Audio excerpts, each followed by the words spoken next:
So that's all I have. Okay, Ms. Clapper, thank you. Yes, thank you. Thank you for the moment. And I was not successful in getting the cheese away from Matt, and so I didn't get that particular flavor, but I understand it was very good. It's very good. I did grab an extra glass of wine, so when you weren't looking. I went to the ribbon cutting event at the Britton Acres School Reading Garden, and it was, I love reading and I love gardens, so right away, you know, I was very happy there. But it was such a great project that volunteers had come together and created this little space there at the school where they could bring an entire class of kids out to sit on the benches and do reading with them. And they painted a mural across a wall about 2/3 the size of the wall behind us over here, and added trees and plants. And it was just a really neat collaboration of community and school, and just reminded me once again of why this is such a great place to live. So that was one of the very special events that I went to during the last 2 weeks that I wanted to share with all of you. Thank you. For myself, two things. I attended a Earth Day celebration. Rethink Waste presented a program this last Saturday from 10 o'clock to 2 o'clock down at the transfer station, and they had prizes for different schools that made, how can I put this, made art out of trash. And it's pretty amazing what kids can come up with. And some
And I didn't have much to argue because I didn't have the paper that time. But I did show that I was the owner. I'd paid the registration, I had the pink slip, I was insured, I had everything.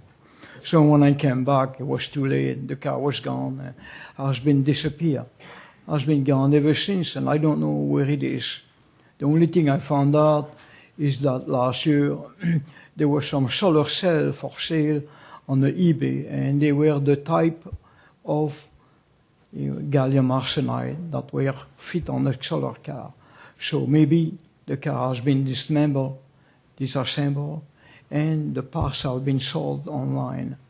So I did ask you last time to look into it, and I don't know, I didn't get any answer from you.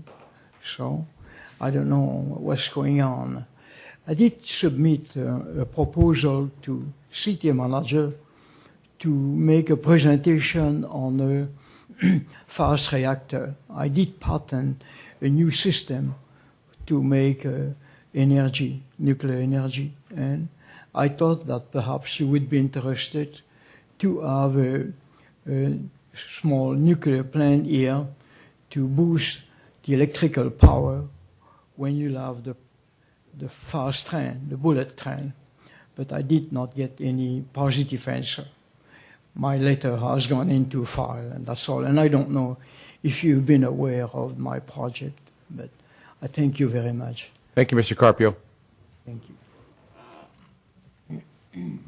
The next speaker slip I have for public comment is Dan Williamson.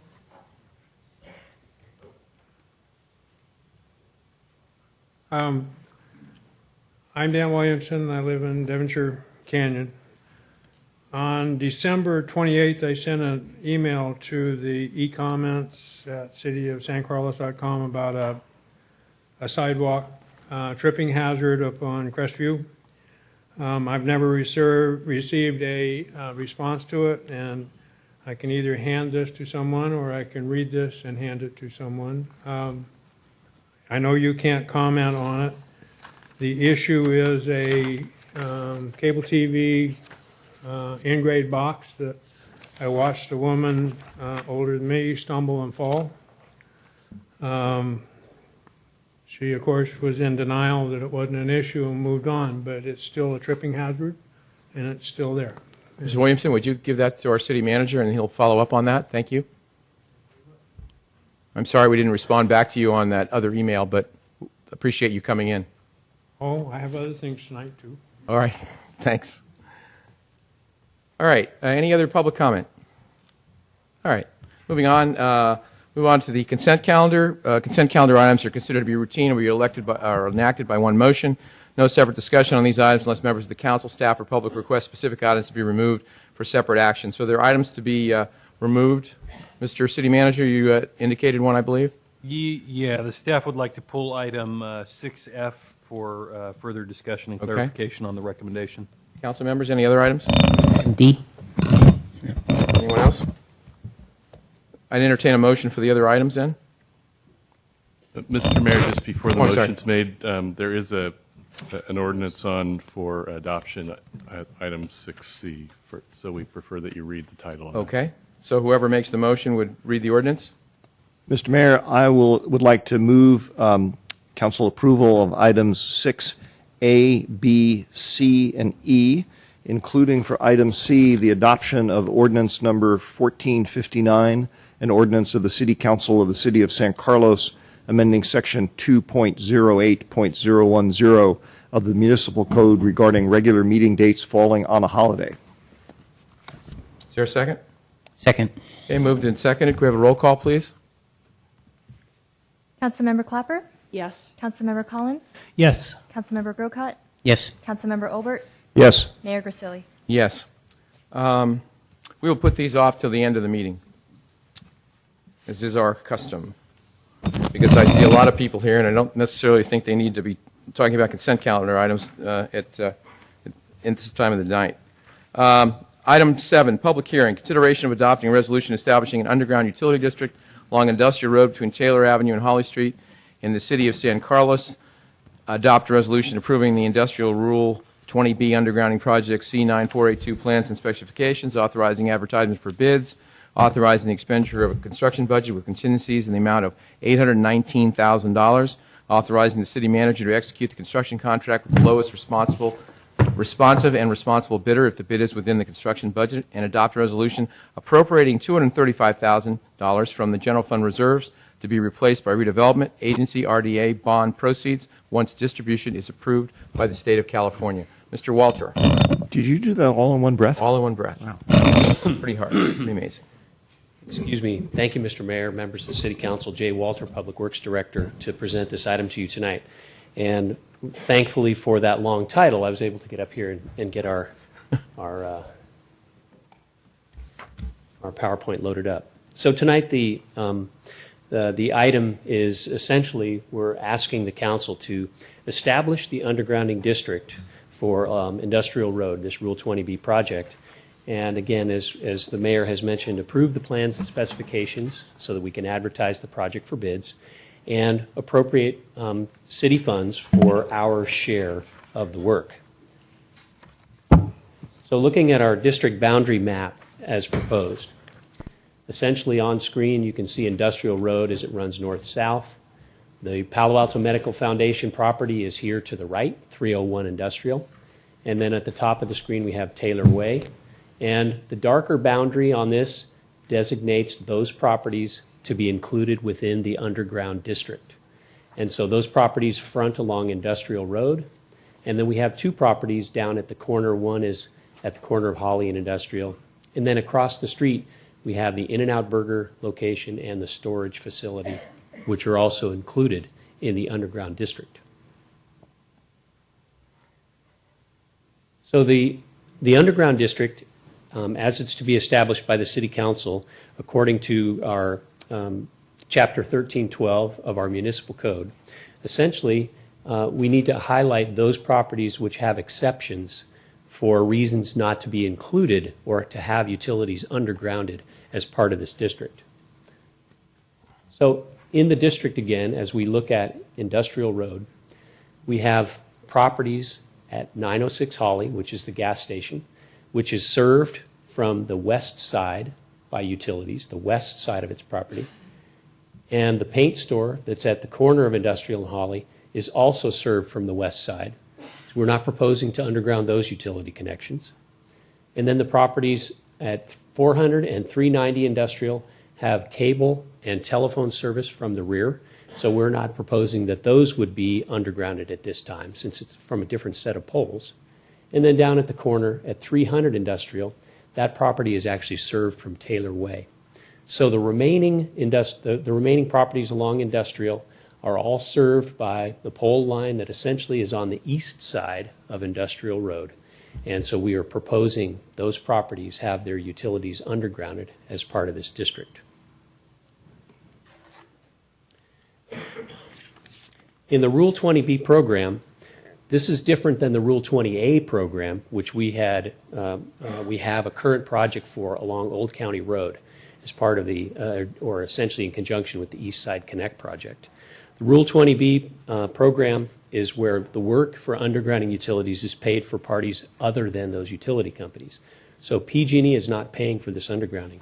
The costs are going to be shared by the Palo Alto Medical Foundation, as set out in our 2007 development agreement, and the City of San Carlos. And again, looking at the map, the aerial photograph here, in red we've identified pole locations where utilities have to be, or the poles have to be removed and utilities undergrounded. And as you can see on the south end, we have poles which are adjacent to the driveway for the storage facility and a couple of poles on the In-N-Out Burger frontage.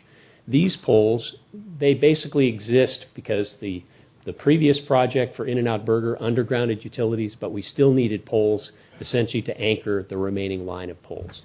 So we'll be moving forward as a city cost, as In-N-Out Burger contributed some funding to this effort, and we will be paying for the undergrounding of the poles at that location.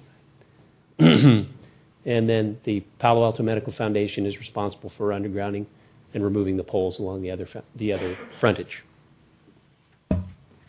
So PAMF costs, they will be reimbursing the city. Essentially, the utilities to be undergrounded include those properties across the street from the PAMF property. And so any related tie-in, electrical panel conversions, connections and other electrical facilities required for the undergrounding project are to be paid for by Palo Alto Medical Foundation. And that's outlined in the development agreement that we signed. However, there are costs that the city has to cover as it relates to that undergrounding. I mentioned before the cost of undergrounding south of the PAMP site on Holly. But we also, as per the development agreement, are responsible for paying for any work that's necessary for acquiring access or easements or property for the utility undergrounding. And the example would be across the street at the industrial properties. I think it's 390. There are transformers that have to be placed, but because of the water table in the area, those transformers can't be placed underground. So they need to be placed on private property, and so we will have a component of acquiring an easement and property for that purpose. And so that, based on the development agreement, has fallen to city cost. So our project budget at this point, as shown on the screen, there is a design and inspection component, and as you can see, it's split between the city and Palo Alto Medical Foundation. We also have a construction budget, which outlines the trenching work and the pole removal that has to take place. And then there's conductors and equipment, which, like for the Old County Road project, is the cost of the utilities for their wires and other kinds of things in order to energize these new underground locations. And then we put in $155,000 for right-of-way acquisition for those easements. That's based on an estimate from our right-of-way consultant, and we don't know that actual cost yet, but we feel like this is a good conservative estimate for that amount, and we'll only spend as much as we actually need to on this. So as you can see, the breakdown between the city's hard costs, and the Palo Alto Medical Foundation hard costs, the combined project cost of $1.7 million. Tonight, as our plans and specifications would be approved, the project budget for that is $819,000. And that's really, again, for the trenching work that has to take place so that the conduits can be put in the ground, so that, and the pieces of electrical equipment on the properties can be made ready for this underground utility service. Oops. So tonight, again, 3 recommendations. First of all, to establish the Underground Utility District 2013-01 along Industrial between Taylor and Holly.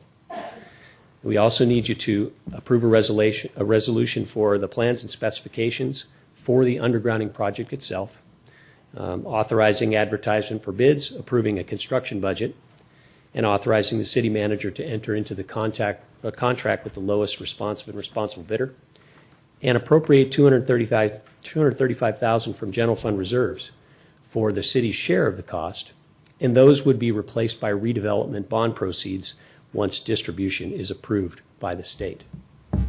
So that's my presentation for the council on this item. Thank you, Mr. Walter. Questions of Mr. Walter? Mr. Olbert? Thank you, Mr. Mayor. Thank you, Mr. Walter. Couple of questions. Let me start with one that relates to the very last comment you made there. Is there any reasonable possibility that the Department of Finance will not approve the use of the bond proceeds here, the redevelopment bond proceeds? We just don't know. There aren't examples yet, I don't believe, unless Mr. Sabé is aware, of any of the state having made rulings on the use of the bond proceeds. It appears that it should be, under our interpretation of the law, that they should be, but it just hasn't happened yet. Okay. So we're reasonably confident, but we're in uncharted territory. Yes. Okay. The other thing is, as I recall, the staff report talked about how the city's acquisition of at least some of the easements and right-of-ways, I think, was there's a certain portion of that was unanticipated. And I was just wondering if you could talk a little bit about what gave rise to it being unanticipated.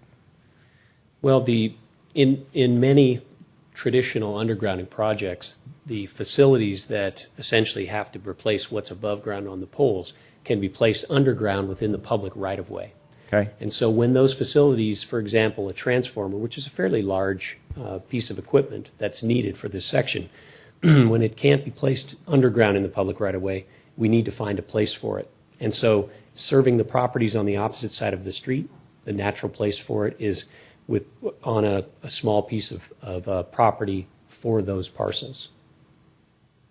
Okay, that makes sense. I don't want to spend too much time digging into this, but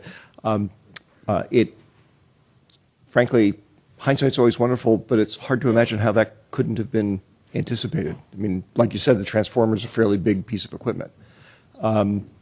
So perhaps maybe a better question where I was going is, it sounds like there was a learning process in here. I mean, are you confident that we have the right review processes perhaps in place now that if something like this were to happen again, that we wouldn't miss the transformer or whatever else? I believe that's the case. And again, at least a part of, excuse me, part of the early process was trying to estimate how much this would cost without any kind of a detailed engineering study and a groundwater study and the geotechnical investigation that would tell us, no, you can't put that underground. So we feel like we've got that as a part of the project. It showed up in the design phase, so that's the time when you're going to find this out.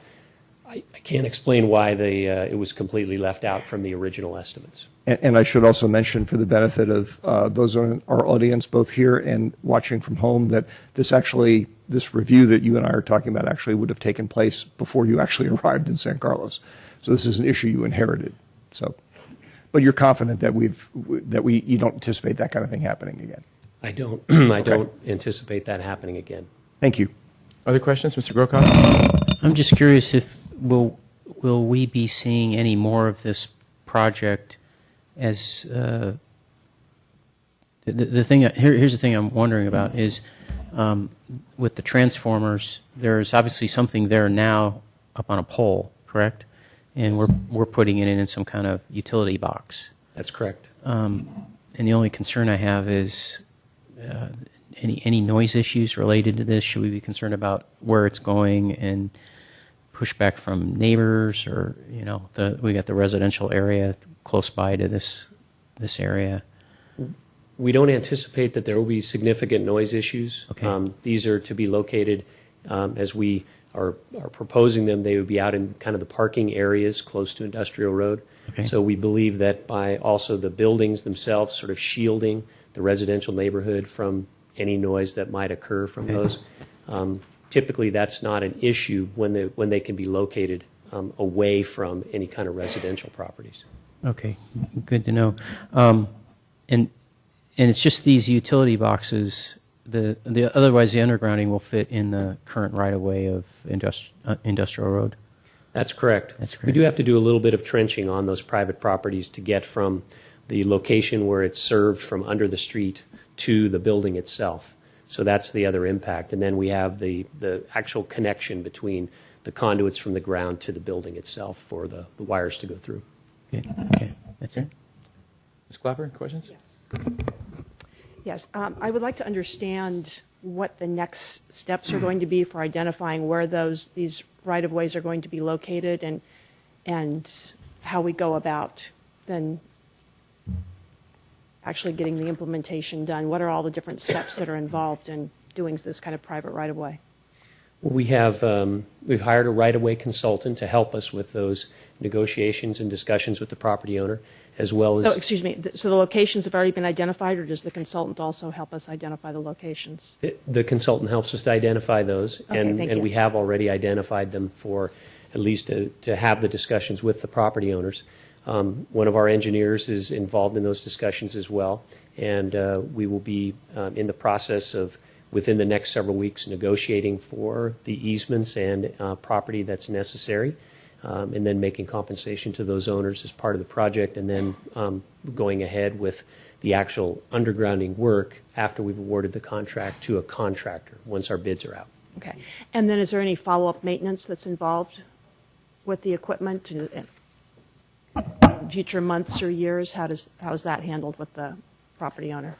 It actually is PG&E's equipment. Okay. And so, like with any other utility that's been undergrounded at, let's say, a different location, they would be the ones who are responsible for those transformers and other pieces of electrical equipment that are needed to keep things running. Okay. Thank you. Mr. Collins? Just one question, Mr. Walter. What is the approximate timeline from start to finish of this project? It's a good question. What we're looking at right now is based on the information that I've provided tonight, the resolution.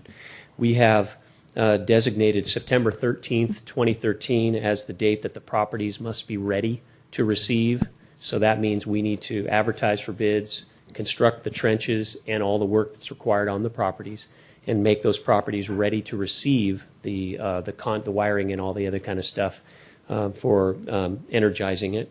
And then the poles are removed by October 31, 2013. And this is done in conjunction with and coordination with PAMF's project to rebuild the frontage along their whole property. So one of the first things that we're beginning to see is the removal of the sidewalk, curb, and gutter out there along the PAMF frontage so that this trenching work can begin, and then that will be coordinated with PAMF's contractor to have our contractor come in, do all the trenching, get out of the way, and then they begin to do the frontage improvements that are part of the PAMF project. So the poles are actually the last thing that... The poles are pretty much the last thing that can come down because PG&E has to run all the wires, make sure everything can be hooked up and can be energized, and then take the poles out. So how much time would you say is anticipated that there will be street closures? Or will they always just close off one lane, or will they have a total closure? Will they work at night? I don't think they're going to be working at night. We'll do the trenching work, and I think largely along the PAMF frontage that can be done with just the existing lane closure that is almost there now. So that activity, we'll just close a lane, we'll do the trenching work. Where we have to cross the streets, we'll do that during the day, but we'll do that sort of half street or one lane at a time in order to make that work. And then on the properties themselves, we'll coordinate with the property owners to try to minimize the disruption to their access in and out. Thank you. So Mr. Collins had the question I did. So approximately a 60-day project then? As we see it, the construction, yes. Okay. We expect that construction will take about 60 days. That is the undergrounding trench work. Right, and so we're done by the end of October, so when winter comes, we won't be digging holes. That's right. Okay. And PAMF and the city are the only folks paying? PAMF and the city are the only folks paying, although there was a small contribution made from In-N-Out Burger Right. when their property was developed a Okay. couple years back. And then how many properties will be affected by these boxes? I think it's 2. Okay. I could find out for sure, but I believe it's 2 proproperties that have to have the transformers Great, on them. thank you. All right, thank you, Mr. Walter. This is a public hearing, and I have one speaker slip, but if anyone else would like to speak, Dave Morrison. Mr. Morrison? Thank you, Mayor and members of the City Council. My name is Dave Morrison. I'm the property owner-operator at Morrison School Supplies located at Ford Industrial, which is directly across the street from PAMF. Just a couple things to say, and then I wanted to maybe get some clarification, some things that were a little inconsistent from what Mr. Walter has said. First of all, I want to thank Colette Meunier and Ed Slintak, who are the two. Colette is the city's consultant overseeing this project, and Ed is their technical consultant working with the technical aspects of that. And they've done an excellent job communicating with us and very responsive to our concerns and needs. One of our big concerns is that, as I mentioned, at Morrison School Supplies, we sell school supplies to teachers. Our Christmas, our make it or break it, is August 1 through September 15th. I mean, if we're shut down anytime during that, we may as well close the door. I have expressed this early on. Both Ed Slintak and Colette are aware of that. It's a big concern. We are one of the properties that are having the transformer in our parking area, and a large trench or a trench that goes from that corner all the way across our parking lot driveway to the service panel on the side of the building. We're also having some conversion of some of our electrical panel on our building as well. That is part of this has been identified by Ed and his technical team. So I just wanted to make that clear. I know that there was an underground study done. I was not aware of the results. I wondered if that was one that had the water table concern, if you are aware of that. Wait, whoa. We're going to. I realize. No, it's okay that's that fine. you can ask the question, but he has to come up and answer it at the I microphone understand. So the question is that, and he'll answer it after you sit okay, down, no is problem. that part of that? And if so, what is the plan? I had not heard anything to the contrary. I knew they tested it, but I wasn't aware of any of that. So those are my two main issues, if they could address that. We'll get Thank Mr. you. Walter to comment. Thank you, Mr. Morrison.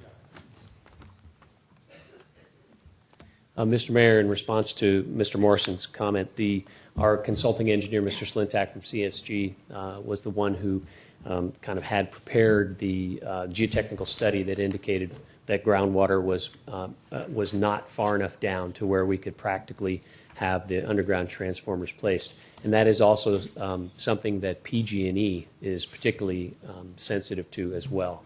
So they very rarely grant exceptions to allowing underground transformers in areas where there's the potential for high water. Is there another question? You had another second question, I think. The other issue seemed to be about the timing of Yeah, the I was closure. going to ask you about that.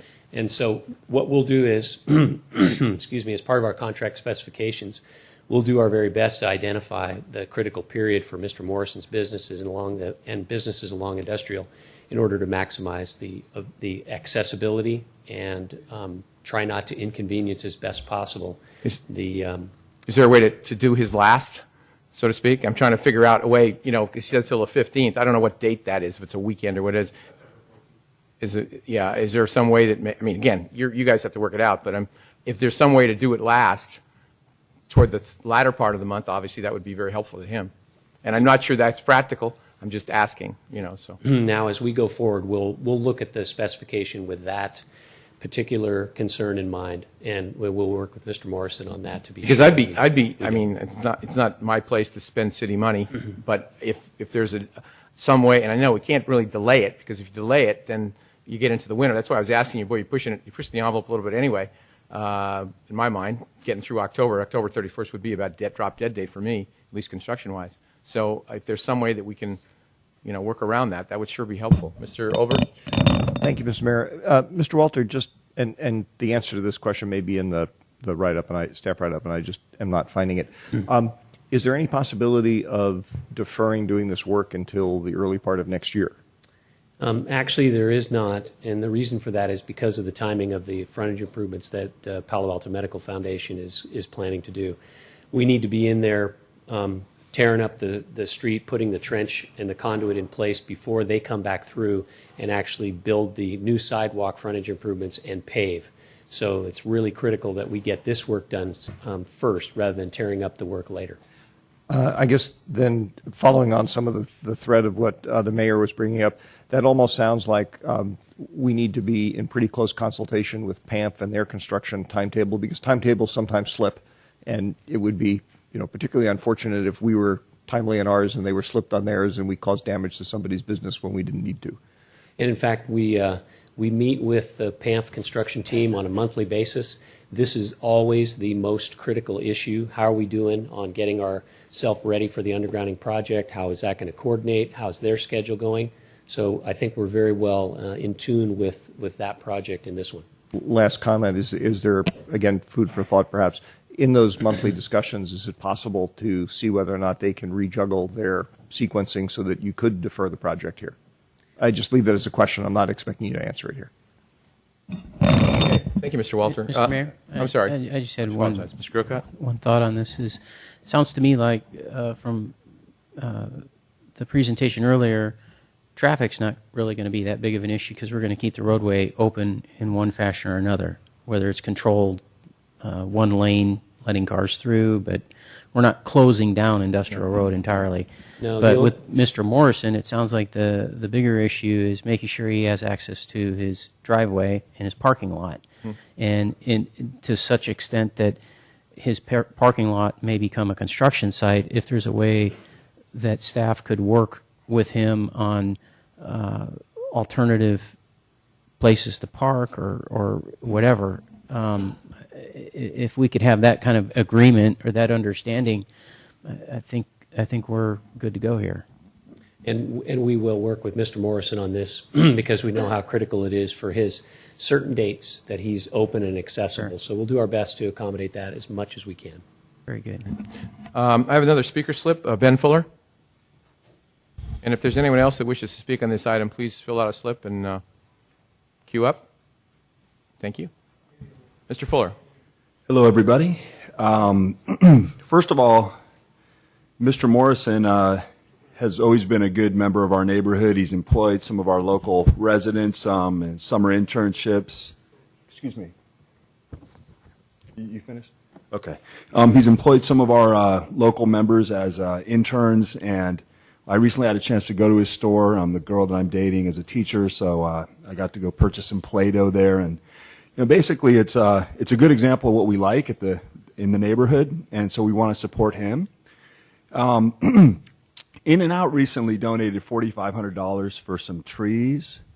Al helped me put that together, and we had talked with PAMF a little bit about would they be willing also to sort of extend out what we call the green belt around Greater East San Carlos as part of this project. And we all remember and probably don't look very fondly at the $1 million that got extracted out of our neighborhood and put in another part of San Carlos as part of this thing. But we need to move beyond that. We need to move beyond the 65-foot In-N-Out sign that got built, and the only one in 200 miles of here. And go to another level. And so we just want to put it on the record that we really want PAMF to build that green belt of those trees. We know the $1 million is gone, but maybe drop in a little more money and let's put some trees alongside this awesome undergrounding project that we also really do support. And we support Mr. Morrison as well. Thank you. Okay, thank you. Is there anyone else wishing to speak on this item? I'll entertain a motion to close the public hearing. I'll move that we close the public hearing. Second. All those in favor to close the public hearing say aye. Aye. Opposed? Okay.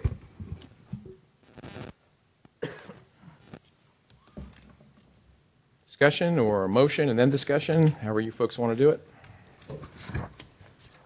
I'll make a motion that Okay. we approve resolution number 2013 37. 37. So this will be a resolution establishing an underground utility district in a portion of the city of San Carlos, designating said district as underground utility district number 2013-01, including Industrial Road from Holly Street to Taylor Way, describing the boundaries of said project, of said district, and establishing the times in which poles and overhead wires shall be removed and underground service provided. Here's a motion on the floor. Is there a second? Second. All right. Just a point of clarification here. There's actually going to be 3 resolutions that we're going to be voting on. So, but I feel the discussion should encompass all 3 of them, unless there's some specific area that needs to have a problem. So just realize that when we get to the next one, we're basically going to be going along, and I would think pretty much voting on those fairly quickly. So this will be the discussion now is for all 3. For all 3, yes. I don't want to go. Thank you. I don't think they need to be separately discussed because they're all basically part and parcel. But legally, they have to be separated. So anyway. Thank you for clarifying So that. yeah, no problem. Comments, questions, discussion. The only one I have is the one resolution. I suppose the way we would handle this, the one that has to do with the said amount of money, fixed amount of money. If it turns out to be something more than that, I suppose if it's under a certain threshold, then the city manager can just authorize that Would spending. you comment on that, Mr. Malpe, if it's something goes over for the city's? As it stands now, if it goes over I believe it's $235,000 amount, we would have to come back to council for Okay. an additional appropriation. So All right. that would be the threshold. So that's the city. The rest is and if it goes over on the other side for PAMF, what is it? Are they going to cover the overage? Would you? I'm sorry, Mr. Walter. I apologize. Good question. Mr. Mayor, yes, according to the development agreement, PAMF will cover the cost to underground the utilities. So Okay, if their basi- cost gets higher, they'll have to. They'll have to come up with it. They'll have Okay, to pay great. for Thank it. you very much. All right. Other comments, questions, discussion? I Yes, just Mrs. wanna Clapper. Clarify that the funding is not contingent on state approval. The money will would be coming out of the general fund, and if the state doesn't approve, it would continue to come out of the general fund. So we're Is going that to stay on correct? track there, Mr. Malpe? That's correct. The authorization we're asking for is first that the money come out of the general fund for the purposes of this project, and then two, with the authorization of the state, we would substitute the general fund money for the RDA grant proceed money. Okay, thank you. Other comments? Questions, discussion? The only other comment I'd add to it is I do think either way, despite the fact that we weren't aware of the undergrounding initially and we thought it was going to be a $50,000 project, I think for 235 versus the total cost of the project, I think our money spent is well spent. And I do think it's, this is a direction ultimately. I know when Mr. Eaton was on the council, he used to talk all the time about how can we get undergrounding? How can we get undergrounding? So we've done a little bit, I think, on Industrial Road already. This is an extension of that project. You might look at it that way. And I think ultimately it's a good direction to go. That's a good context to put it in. Thank you for those comments. Other comments, questions? The only one I have is, Mr. Morrison, all I can tell you is that Mr. Walter, you've complimented us in the past on some of our people, and I expect that you'll continue to work with Mr. Walter, and you can tell that the council feels that we want to try to make this, especially like Mr. Grocott said, special parking or whatever necessary to make sure that, especially your business, but I know you guys will work together. Just want to make sure you're assured of that. Yes, Ms. Clapper. I would just I'd like to follow up on Mr. Fuller's comment about the PAMP Greenbelt and find out if that's something that will be coming back to the council, or is that where? I have no idea. It really isn't. It's not really on the agenda. So. Okay. Well, I was just wondering. Go ahead, Mr. Walter. Mr. Mayor, Councilmember Clapper, there is currently a project that the city has which we're waiting on, and that's to put some trees and sidewalk enhancements on the other side of Industrial Road. But we wanted to be sure that we had the utilities undergrounded first, that PAMP's frontage was improved. There's a lot of trees and landscaping on their side of Industrial, so we will have a complementary project. We expect that once those frontage improvements are done by PAMP, we'll bring that forward for council to see so that you can approve that, and then we'll go forward with it. Thank you. Thank you. If there's no other comments, I'll call the question, and we can have a vote unless someone else has something to say. Can we have a roll call, please, on this motion? Councilmember Clapper? Yes. Councilmember Collins? Yes. Councilmember Grocott? Yes. Councilmember Obert? Yes. Mayor Grisilli? Yes. Mr. Second Mayor, item, we need a second Mr. Mayor, resolution here. I would make a motion that we also approve resolution number 2013. 38? What is it? 38. 30. 38, sorry. It comes right after 37 usually. That's right. Resolution appropriating $235,000 from the general fund reserve to the Industrial Road Rule 20B undergrounding Actually, Mr. project. Grocott, I apologize. Did I There's skip one- something? There's one in between. There's one in between. Oh, can we keep on doing this one and just, or we have to take them in that order? Sure, go ahead. I'm Since sorry. I just part want of to the make way through it? sure. Okay. I'm getting the nod from legal. I'm sorry. That's fine. Good. Okay. It's good. All Sorry. right. Because otherwise I won't make these resolutions. I'm sorry. That's it. Go ahead. Okay. Go ahead. Carrying on, $235,000 from the general fund reserve to the Industrial Road Rule 20B undergrounding project C-9482 to be replaced by redevelopment agency RDA bond proceeds once distribution is approved by the state. Do we have a second on that? Second. Okay, moved and seconded. Any further discussion on this? Hearing none, roll call, please. Councilmember Clapper? Yes. Councilmember Collins? Yes. Councilmember Grocott? Yes. Councilmember Obert? Yes. Mayor Grisilli? Yes. And the last resolution? Okay, Mark will take this one. Here you go. All You right. can have it. Let's see, resolution number 2013 37. 39. 39. 39. Okay. Resolution approving the Industrial Road Rule 20B undergrounding project C9482, plans and specifications, authorizing the advertisement for bids, authorizing the expenditure of the construction budget with contingencies in the amount of $819,000, and authorizing the city manager to execute the construction contract with the lowest responsible bidder if the bid is within the construction budget. Is there a second? Second, thank you. Moved and seconded. Further discussion? Hearing none, roll call, please. Councilmember Clapper? Yes. Councilmember Collins? Yes. Councilmember Grocott? Yes. Councilmember Obert? Yes. Mayor Grisilli? Yes. Okay, thank you. We'll move on from there. Item 7B, consideration of adopting a resolution amending the general plan map and introducing an ordinance to amend the zoning district boundary map to allow for the pre-zoning and annexation of 191 Lemoore Drive, APN 051-161-100. Wow, two people. Good evening, Council. Stephanie Bertolo Davis, Senior Planner.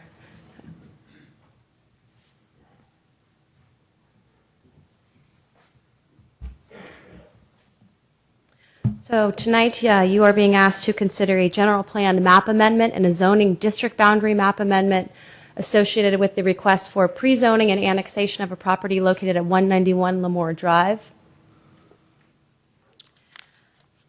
Brief description of the site outlined here in black, as well as an aerial photograph starred here in red.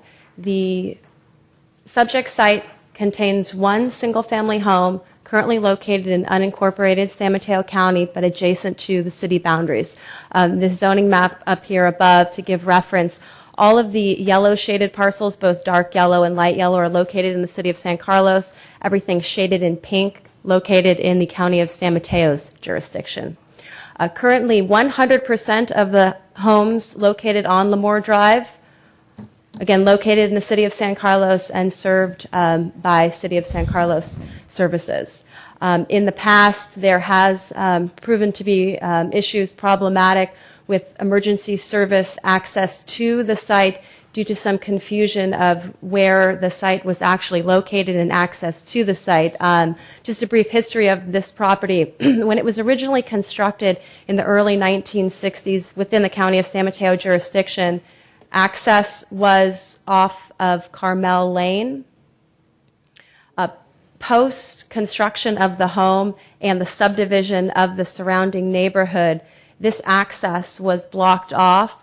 Part of the original approval was for Francis Lane, which is part of the city of San Carlos, located here, to be extended across and to allow for access of this site. And post that subdivision, it was determined that because of an existing vegetative drainage, where's my mouse? Ditch, that was a all environmentally inferior solution, and Lemoore Drive then was subdivided and developed in the county of San Mateo originally, and access to the subject site then was transferred from Carmel Lane to Lemoore Drive. Just a brief overview of the annexation process itself. The Planning Commission did review this proposal and does recommend that the City Council both approve the general plan map amendment and the zoning district boundary map amendment in early April of this year. The next step is a consideration before you tonight for actual action on both amendments. Following decision of the council tonight, the next step will be for a property tax exchange to occur between San Mateo County and the city of San Carlos. And post that action, the formal annexation hearing does need to take place with the San Mateo County LAFCO, or Local Agency Formation Commission, which is responsible for changes in jurisdictional boundaries. So the general plan map amendment, state law does require that the zoning of a parcel be consistent with its underlying general plan land use designation. It's recommended that the site here on Lemoore be designated a single-family low-density land use at 3 dwelling units per acre. That's consistent with the surrounding neighborhood, as well as a requirement of the city's general plan. And as outlined in the staff report, this site is found to meet all of the required land use policies. The second requested entitlement is to amend the city's zoning map. A recommendation for proposed pre-zoning of RS3, which is a single-family low-density designation, is recommended. Again, both consistent with the existing neighborhood pattern of the city parcels, as well as a requirement of both the city's general plan and zoning ordinance. The city zoning ordinance does outline specific criteria for annexation requests. Requires that a parcel is contiguous to both a city boundary and a city street. It requires that a fiscal impact analysis be prepared to determine any substantive financial impacts that the city could incur as a result of the annexation. A fiscal impact analysis was prepared by RSG Consultants and concluded that there would be no additional recurring costs to the city and that a small net fiscal benefit would occur from annexation due to the property tax receipt that would be associated. The zoning ordinance requires that an annexation be subject to the provisions of the California Environmental Quality Act. This one developed parcel that is not requesting further subdivision is determined to be exempt from any further CEQA review. The site does meet the city's subdivision minimum lot area and width and depth requirements, an additional requirement of the annexation ordinance. And lastly, it has been determined that connection to the city's sewer system and other public improvements would be feasible for this site upon preliminary discussions with other city community development staff. Excuse me. With that, it is recommended that the City Council adopt a resolution to amend the general plan map for a land use designation of single-family low density at 3 dwelling units per acre, as well as introduce an ordinance that would amend the city's zoning district boundary map for a designation of RS3 single-family low density for the site at 191 Lemoore Drive to allow for its pre-zoning and annexation. So with that, I'm happy to answer any questions the council may have. The property owners are here as well, should you have any questions specific to them. Thank you, Ms. Bertolo Davis. Questions? Ms. Grocott? Just a very good report, by the way. Appreciate it.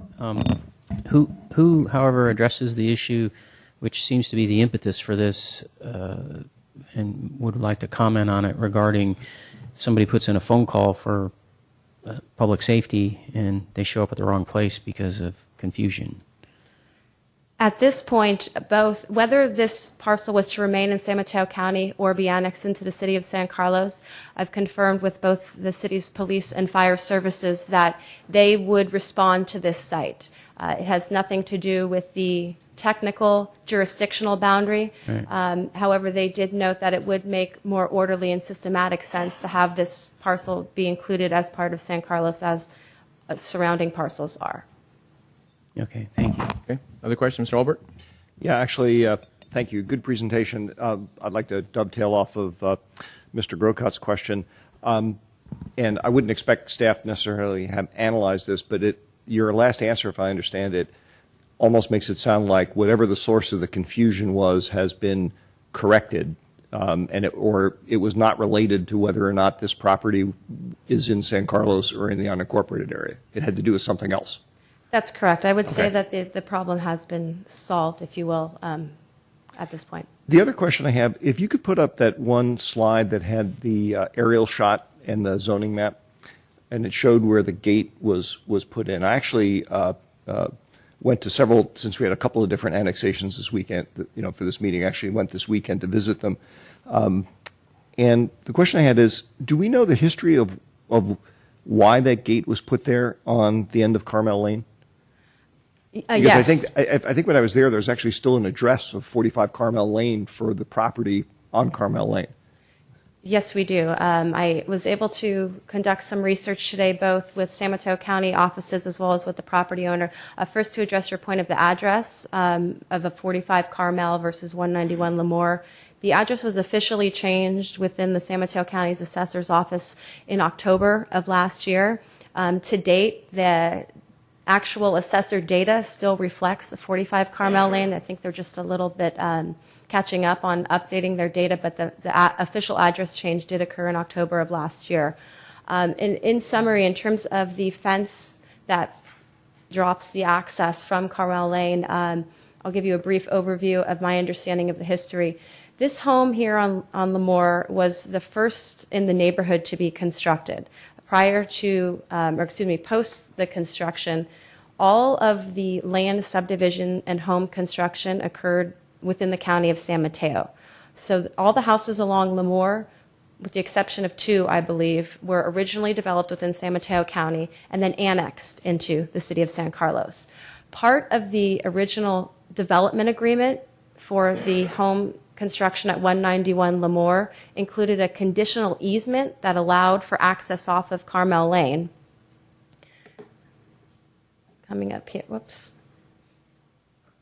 So once the home was constructed, Francis Lane was supposed to be extended, and this easement was to go away, if you will. The decision was made to not extend Francis Lane, from what we were able to determine. And the condition for the property behind the subject site at 35, I believe, Carmel Lane, part of that development agreement was to construct this fence to prohibit access from Carmel. Best answer would be that that would have created a flag lot type of situation that isn't necessarily ideal for emergency response in terms of access. At that same time, Lemoore Drive was developed, and it was determined that from a locational standpoint, it just made more sense for the home to gain access off of Lemoore Drive versus this flag lot type situation on Carmel. Thank you. If I may, just one quick follow-up question, because the new thing you had said there, and now I understand the earlier, when you said the explanation earlier. You mentioned that Lemoore was the development that is already within San Carlos along Lemoore used to be, it originally was in San Mateo County, unincorporated San Mateo County. So all of those properties were annexed at some time in the past to San Carlos. Do we know why 191 wasn't annexed at that time? There's a few, what LAFCO's described to me as orphan pieces that kind of got left out of an original annexation puzzle for whatever the reason may be, whether it was the desire of that particular property owner at the time. It's hard to say exactly, but there are a few pocket pieces, if you will, that did get left out of the overall broader annexation. Thank you. Other questions, Ms. Clapper or Mr. Collins? No. Mr. Collins? Good report, Stephanie. Just one question, is a minor thing. One of the pre-zoning and annexation criteria, the last one says connection to city sewer and other public improvements to be required, determined feasible by city staff. Who actually pays for the connection to the sewer? Does the property owner pay that? The property owner would pay that. Okay. So there's no real cost for the city other than putting the paper together to annex this piece of property? That's correct. Thank you. Okay, this is a public hearing. Is there anyone here wishing to speak on this item? Seeing none, I entertain a motion to close the public hearing. I move to close the public hearing. Second. Moved and seconded to close the public hearing. Any discussion? Hearing none. All those in favor say aye. Aye. Aye. Opposed? Okay. Ladies and gentlemen. You want a motion? Yep, that'd be great. Mr. Mayor, I have two parts, yeah. I will move that we approve resolution number 2013-40. 40. A resolution of the City of San Carlos, City Council adopting a general plan map amendment for the property located at 191 Lemoore Drive, APN 051-161-100, to a land use designation of single family low density 3 DU/acre. Is there a second? Second. And we'll do two motions then, Mr. Rubens, one for this and one for the ordinance? Yes, the next will be an introduction. Right, of the introduction ordinance. one, okay. So we have the motion on the floor and the second. Is there any further discussion or questions? Comment? Yes, go ahead. Yes, thank you, Mr. Mayor. I was glad to hear that the confusion that raised some medical and safety risks was addressed. That was a huge overriding factor in my mind, but with that taken care of for what I will briefly describe as fiscal reasons, I plan on voting against this resolution. Okay. Anything else? I'll just, one quick comment. I did just one thing to be fully open and transparent is I had talked to the property owner. They had called me and asked about how you go about doing this, explained to me what their situation was. So I gave them some ideas on it and pointed out that we had just been through, at that time, we had just been through a council meeting where we had done this, and I recommended to them to check that out and then contact staff. And I just commend these people for moving forward with this because I know it takes a little time, takes some effort and some money, and I know it's not easy, so I congratulate them on moving forward with it. Okay. Anything else? All right, we have a motion and a second, so a roll call, please. Councilmember Clapper? Yes. Councilmember Collins? Yes. Councilmember Grocott? Yes. Councilmember Obert? No. Mayor Grisilli? Yes. The second part of this is an introduction of an ordinance.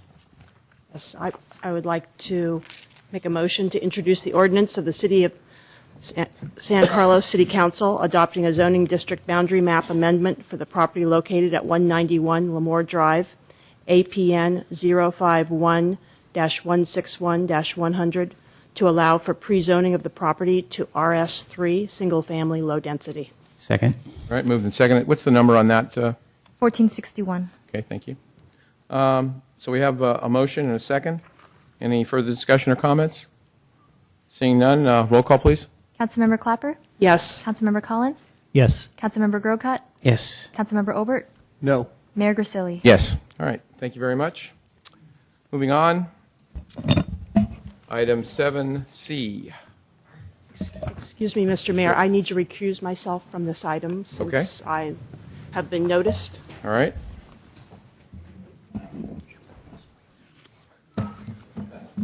It's just good, Ms. Clapper, you're right. Mr. Ober's right. Could you just explain why you're recused? I'm sorry.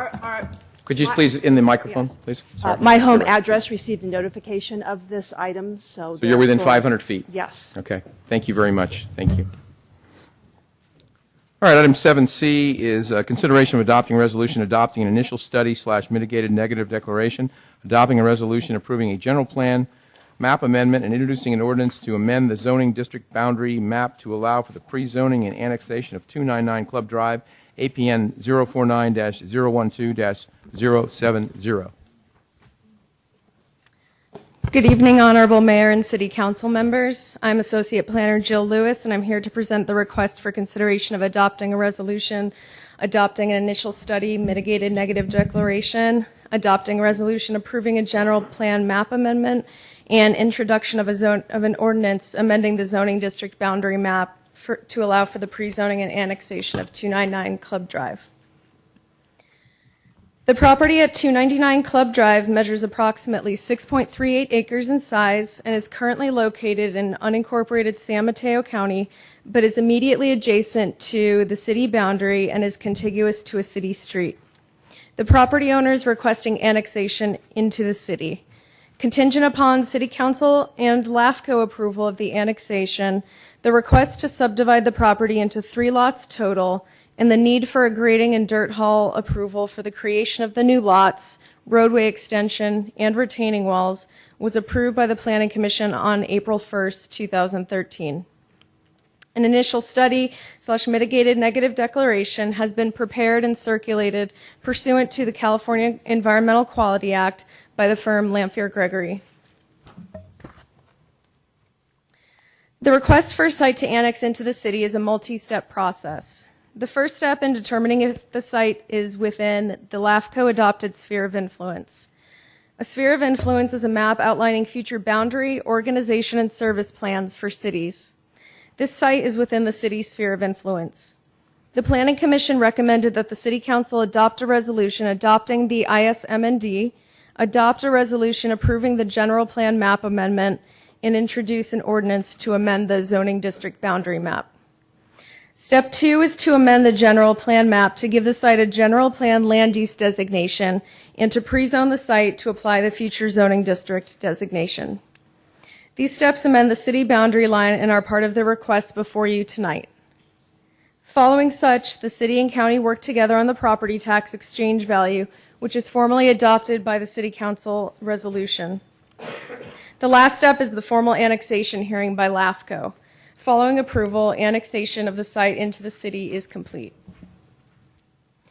On April 1st, 2013, the Planning Commission conducted a public hearing and unanimously adopted 3 resolutions recommending City Council adoption of a mitigated negative declaration, approval of a general plan map amendment by adoption of a resolution, and a zoning district boundary map amendment by introduction of an ordinance to allow for the pre-zoning and annexation of 299 Club Drive.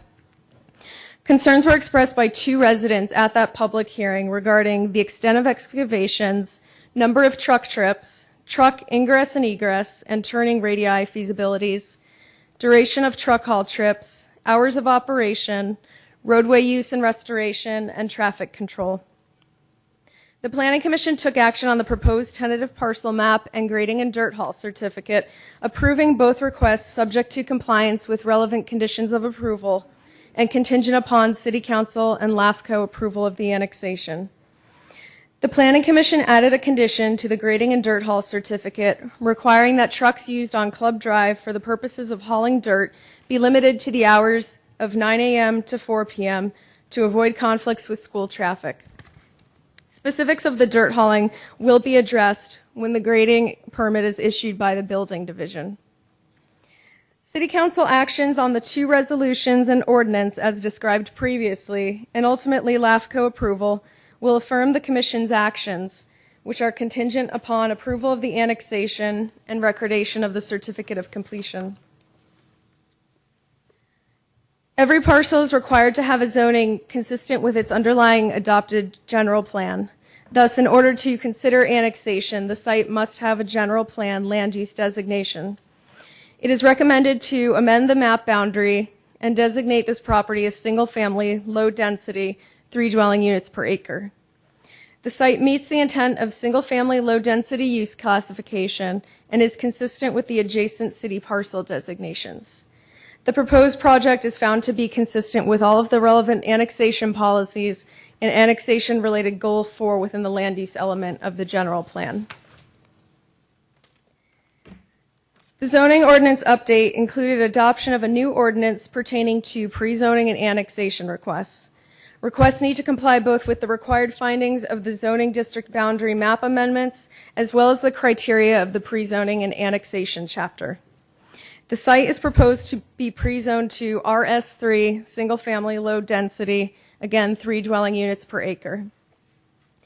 This district is consistent with the underlying proposed general plan designation, consistent with nearby zoning districts within the city, indicative of the surrounding land use pattern, and required by the zoning ordinance for properties with development potential of less than 5 lots.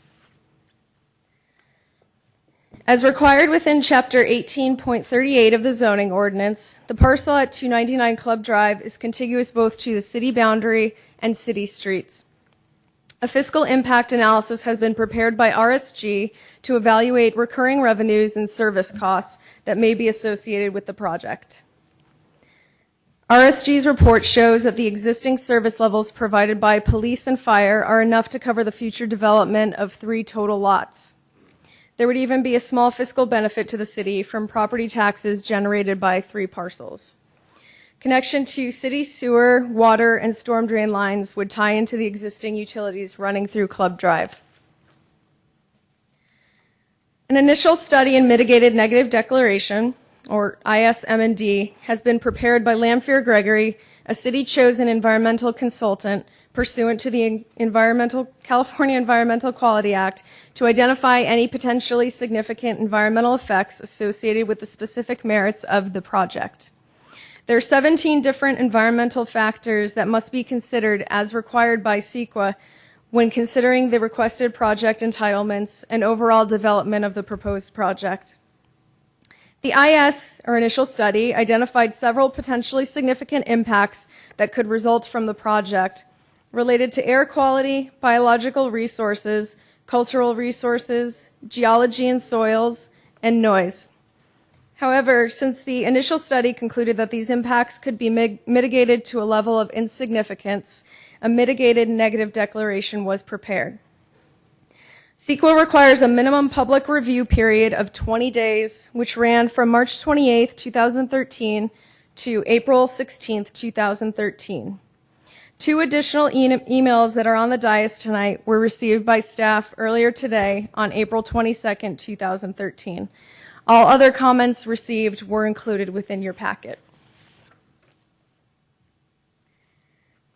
Following the closing of the public comment period, a response to comments was prepared by Lamphere Gregory and indicated that there were no new significant effects identified in the comments received and that the significance of the identified impacts remains unchanged.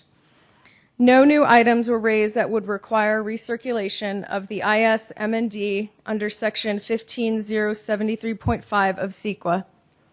Mitigation measures were listed in Appendix A to Attachment 2 within your packets. Those measures, their relevant timing, implementation responsibility, and verification requirements for fulfilling the measures were included within the Mitigation Monitoring and Reporting Program, which was Exhibit B to Attachment 2.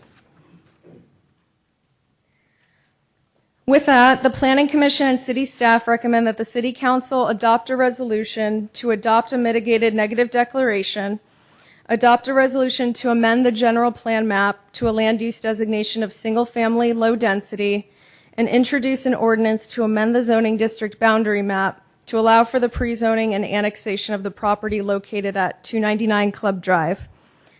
A point of clarification I'd like to point out within the ordinance attachment amending the zoning map is that on page 2 of 5, it's attachment 4, the basis for finding number 1 should end the sentence after applicable general plan policies.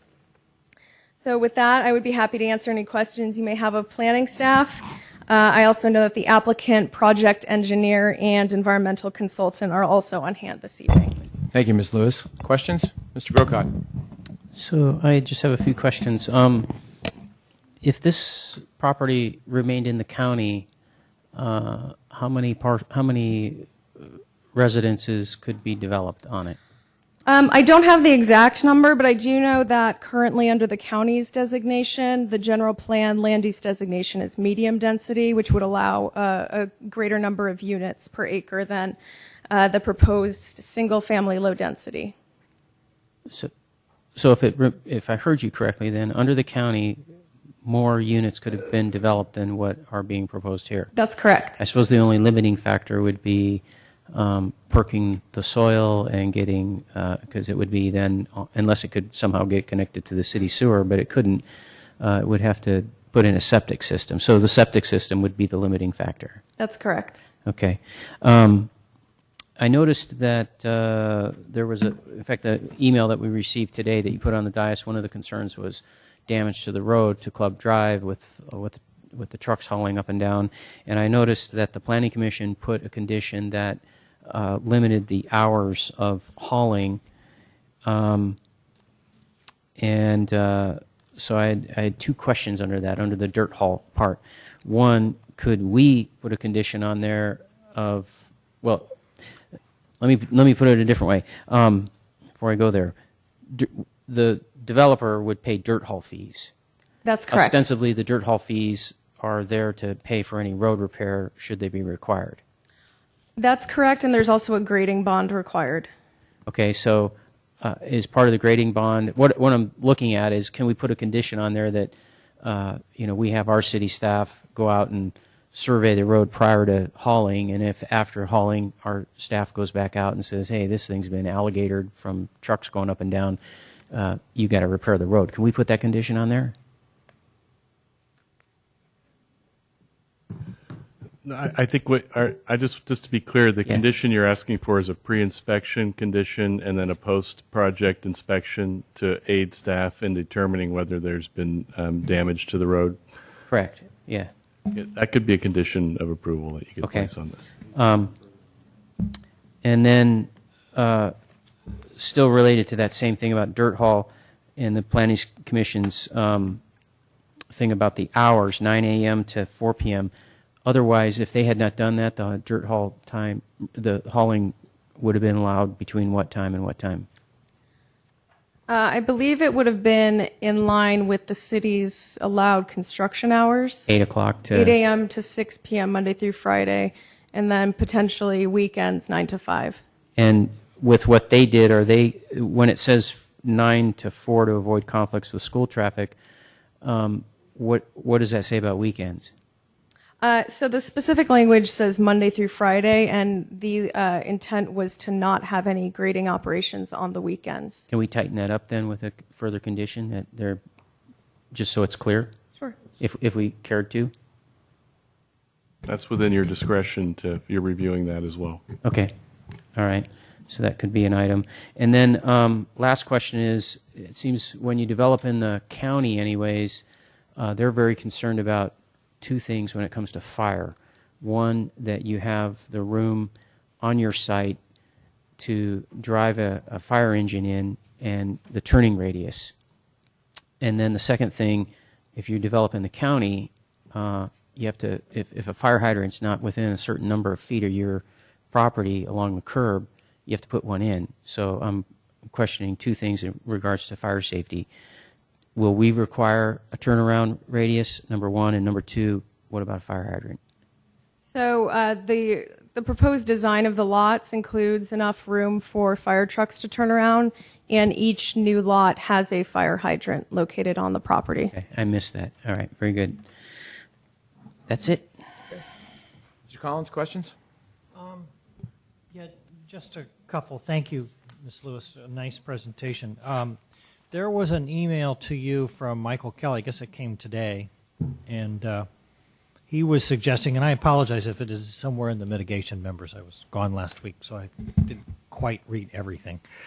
But there was a concern about, I think, slippage and the site being, within a couple miles of San Andreas Fault, and he suggested that the Planning Commission require Mr. Stafford to obtain a bond or insurance policy from a reputable third party that provides such coverages. Is that something that can be imposed, has been imposed, is routine in these situations? I'm not sure that it has been required in the past.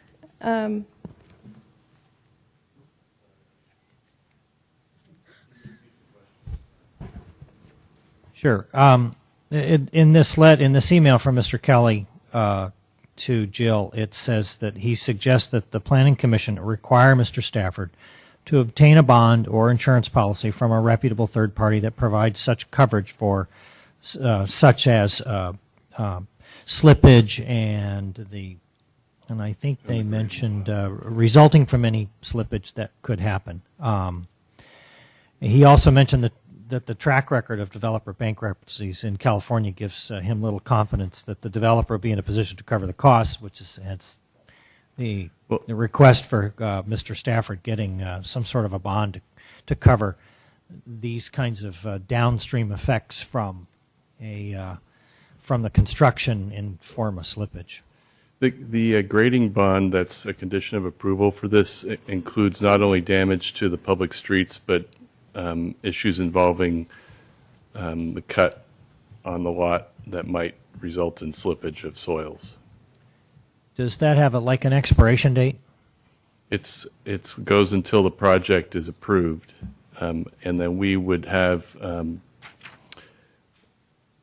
we have other remedies under the law to deal with issues that happen after the project's approved. And remember, after the project's approved, as part of that process, it's being reviewed by engineers and the city engineer to make sure it complies with the project plans and specifications, which are also reviewed before you get to that point. Mm-hmm. So if something happens 15 years down the road, for example. Well, it would be that at 15 years down the road, it would be the property owner who would be responsible to maintain their property. Mm-hmm. There aren't any bonds that extend that long. Yeah. So it'd be up to the property owner to indemnify himself against such an occurrence if he could get that kind of a policy. It would be either an insurance issue or a monitoring issue. And if there were slippage on the property, that's when sometimes public agencies get involved and perform repairs if we think there's a danger to health and safety. Okay. And then what happens is it gets charged against the property. Yeah. Right. Okay. Thank you. That's all I have for the moment. Mr. Albert. Thank you, Mr. Mayor. Thank you, Ms. Lewis. Entertaining presentation. I should mention that this was the other property that, because we were talking about annexing it, that I went and walked over the weekend, and that was a very educational experience, not only for getting a better sense of the lay of the land, literally, but discovering something about the life cycle of mushrooms that I didn't understand before. So, you didn't eat any of them. Yeah, as long as you didn't eat it. No. That I've known. So, thank you. I have a couple of questions. One is something that came up briefly in your discussion with Mr. Grocott, Councilmember Grocott. Is it actually possible for a parcel to be hooked into the city sewer system without being annexed to the city? Not to my knowledge, unless there's a failure of an existing septic system. That's one of the reasons that we see outside sewer agreements is a property that's located in the county has a failed septic system. And for public safety reasons, we have a policy that allows for such properties to connect to our system they have to pay the fees for connection, and then they have to pay the same fee that all the residents pay for that same connection thereafter. But it's contingent upon there being a failure of an existing leach field. It of has some to kind. be a failure. Okay. Another question I have is one of the things that concerns me about this potential annexation has to do with land slippage, as has come up a couple of times here in the discussion. But I'm actually not so much concerned about what might happen during construction, but sort of longer term. There have been some other examples, not necessarily strictly comparable in the same kind of conditions, that have happened elsewhere in the county in the last few years, where there have been some significant slippages that occurred that nobody had anticipated. And my question is, when the risk for that was analyzed here, was anybody from I guess it's the USGS, the Geological Service, involved in doing some of the evaluation? In other words, taking a very longer term historical view of the area, not just looking at a 5 or 10 year period, but looking at a very long-term perspective? Not to my knowledge, but there was a geotechnical investigation report prepared by somebody hired by the applicant, and we had Lamphere Gregory contract with a subconsultant who reviewed the recommendations within that report. And then additionally, once there's a building permit applied for, assuming this property is annexed, there would also be an additional third-party peer review by the city's geotechnical consultant. Thank you. What always concerns, well, I'll reserve that comment for the discussion. It's not really a question, so I'll hold off on that. Following off also again a little bit on your conversation with Councilmember Grocott about the roadway damage, potential road damage, I just want to make sure that if we were to do a pre-inspection, post-inspection evaluation, in some other instances I've always gotten the sense that we can't require somebody who has caused damage necessarily to bring it up to the pre-existing level. It sort of has to be, there's like a flat fee or an average fee that gets charged. In this particular case, part of what weighs on me is we literally just resurfaced that road. We just made the investment. So what standard applies here? Can we use the stricter standard of saying if it's significantly degraded from where it is, we want to bring it back to where it was? Or That's the intention of the grading bond, to bring it back to the condition it was before the improvements were constructed and before the degradation happened to the roadway. I think that's a standard that the developer needs to be aware of, that we would expect the roadway damage that was caused by the construction to be repaired. One caveat is it doesn't mean, in my opinion, and of course I'm speculating here a little bit, but that doesn't mean that the entire roadway might have to be repaved from beginning to end. It would be the areas that were damaged, and if there was a basis for us to say the continuity of the roadway is disrupted, i.e. the surface is not at the same category as it was in these areas, you might be able to stretch the repair to connect areas that were damaged. You might not say all the way from the beginning of Club Drive to the end, or because one portion is damaged, we wouldn't be able to go that far. I think I understand you. What you're saying is in practice, what we might end up with is where before it was a relatively seamless piece of asphalt, there might be some seams in it because there were parts that were damaged that had to be repaired and parts that were not. And we would be in control of the finish standards when that happened. So it would meet the standard of the industry. Okay.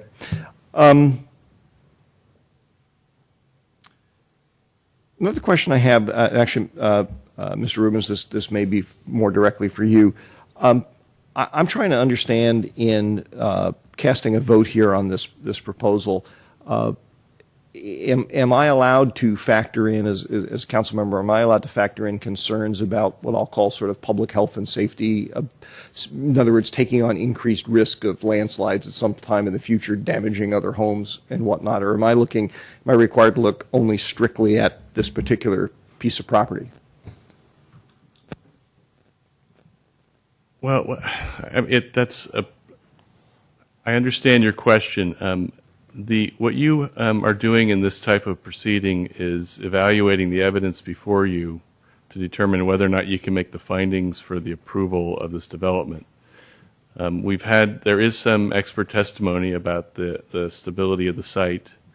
There is anecdotal evidence that landslides do occur. We all know they do occur, and despite the best of intentions, certain human structures do fail. But we do have to rely on the evidence that's in front of you, our standards, applying our standards, the findings that you need to make as a council member to approve the resolutions, the mitigated negative deck, and the resolution that's going to LAFCO and the ordinance. You have to review those facts and tie those to the findings, and decide whether you need to approve, whether you can make those findings. Okay, thank you. So if that's a factor in your decision, if there's anything in the findings, or if there's any information that you needed that's not there, that might enable you to make the findings, that's information I think that staff would like to hear. Last question, and Ms. Lewis may also not be one for you, maybe for the project sponsor. I'm actually just curious, particularly given that the county has a higher density specification for this land, why the project sponsor is actually asking us to annex the land. I'm trying to understand that. I had assumed before that comment was made that it was because we had a higher density designation for it. I would defer to the project applicant. Okay, Mr. Stafford, can you answer that question? Please come up and answer it, please, assuming you're the person.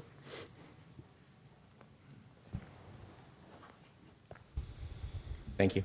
Good evening, Mayor, members of the council, citizens of San Carlos, and neighbors on Club Drive. Mr. Mayor, would you like me just to address that specific issue? I'll let you speak later, but if you just address that question now, I'd appreciate it. The environmental lineage of septic systems pose significant issues for developers. And at that particular site, we engaged Pacific Biology at the onset in a collaborative way, preemptively, to look at the site from an environmental point of view. And after listening to them, after taking their advice that was neutral towards our development interest, we thought it was best to annex into the city of San Carlos and be able to deliver a project that has certainty with respect to how sewer is handled. In addition to which, the position of the homes is such that it would make it difficult to get the kind of density that the county allows. So for us, the trade-off was there. If I may, I just want to make sure, can I ask to make sure I understand? Sure. So it sounds like the analysis that you had done early on in your thinking guided you to say that a more environmentally benign approach for this particular piece of property was not to use septic systems and instead hook up to the sewer system. That's correct. Okay. Thank you. Thank you. I'll let you speak later on, Mr. Stafford. Thank you. Fill out a card, though, for me, will you? Mr. Mayor? Yes, Mr. Crooker. May I follow up on a question? That You have a question, Mr. Stafford? No, yeah, first. go ahead. Sure, of course. Before we Yeah, go to the go public ahead. comment. Mhm. So I have a question that I wanted to follow up on. I had asked the question about if we wanted to do a pre-inspection, post-inspection condition. Let's say we didn't do that. It sounds like there's a bond that is applied to take care of road repairs. But if we did not put a specific wording condition that we'll have a pre-inspection and post-inspection of the roadway, and the roadway was damaged, and keeping in mind, like everybody recognizes, we just repaved that not too long ago. What would happen if the dirt hauling goes on, the road gets repaired or damaged, and what would be the normal process without us adding any language? Well, part of that question might be staff, what protocols they take to establish the current conditions. But I could tell you what happens if there was damage that was determined to exist after. Okay, maybe you don't need to do that. I take from what you've said already what I was after. I just don't want us to be doing something that's really meaningless. Sounds like there could be some meaning involved if the council gives direction that we want this condition, just to make sure it gets done. Okay, very good. Thank you. All right, we have a number of speakers, so what I'll do is I'll call a couple of names, so if the second name could queue up. The first speaker card I have is Barry Dent, and followed by Ralph Rogers. I'd like to keep the comments to about 3 minutes if we could. Okay. Thank you very much. Mr. Mayor, City Council. Could you, I apologize, could you move that microphone towards you or step toward it? Thank you so much. Sure. Thank Sorry. you, that's great. Appreciate it. I have a question for you to consider in this matter, and then I would also like to express my concern and the concerns of the homeowners of Crestview Park, which is the adjacent property to this project. And first of all, a lot of this has been raised this evening already as to why San Carlos would want to annex this property when we, as a city, have a goal of preserving the hills of San Carlos. And also, this appears to present a long-term liability in slippage, as we just discussed, for the city once the project is complete. To give you an example, there was a slippage on that same slope of Devonshire Canyon, just 1 block west in Crestview Park just a couple years ago, that required us to mitigate that slippage and put in preventative measures at a very high cost. So we're really concerned about the slippage and integrity of the hills there. Also, the considerations of the homeowners, and I speak for many of them, is the road damage and noise that we've talked about so far, that we waited 20 years to get Club Drive resurfaced. And not only is it a nice drive now, but the resurfacing has cut the noise level down from the street, I would say at least 75%. So in consideration of damage to the roadway from the construction, we also need to consider the subsequent noise after repairs, because the asphalt that was used is of the new style that keeps the road noise down significantly. So that's another consideration for the roadway. And the stability issues for Crestview Park homes that are directly adjacent to this property is a real concern of those homeowners, along with their view. They paid for the view. They don't want it disrupted. I don't know on any of the earlier hearings if that issue was raised or not. I was out of town for those hearings, but the bay views from the Crestview Park homes currently garner a $220,000 value to the homes on the sales of the units in that park this year. So the view is worth $220,000 on average for those homes. So we really have to respect the homeowners in that area. So those are the key considerations from the homeowners as expressed. And also the intersection of Club and Crestview.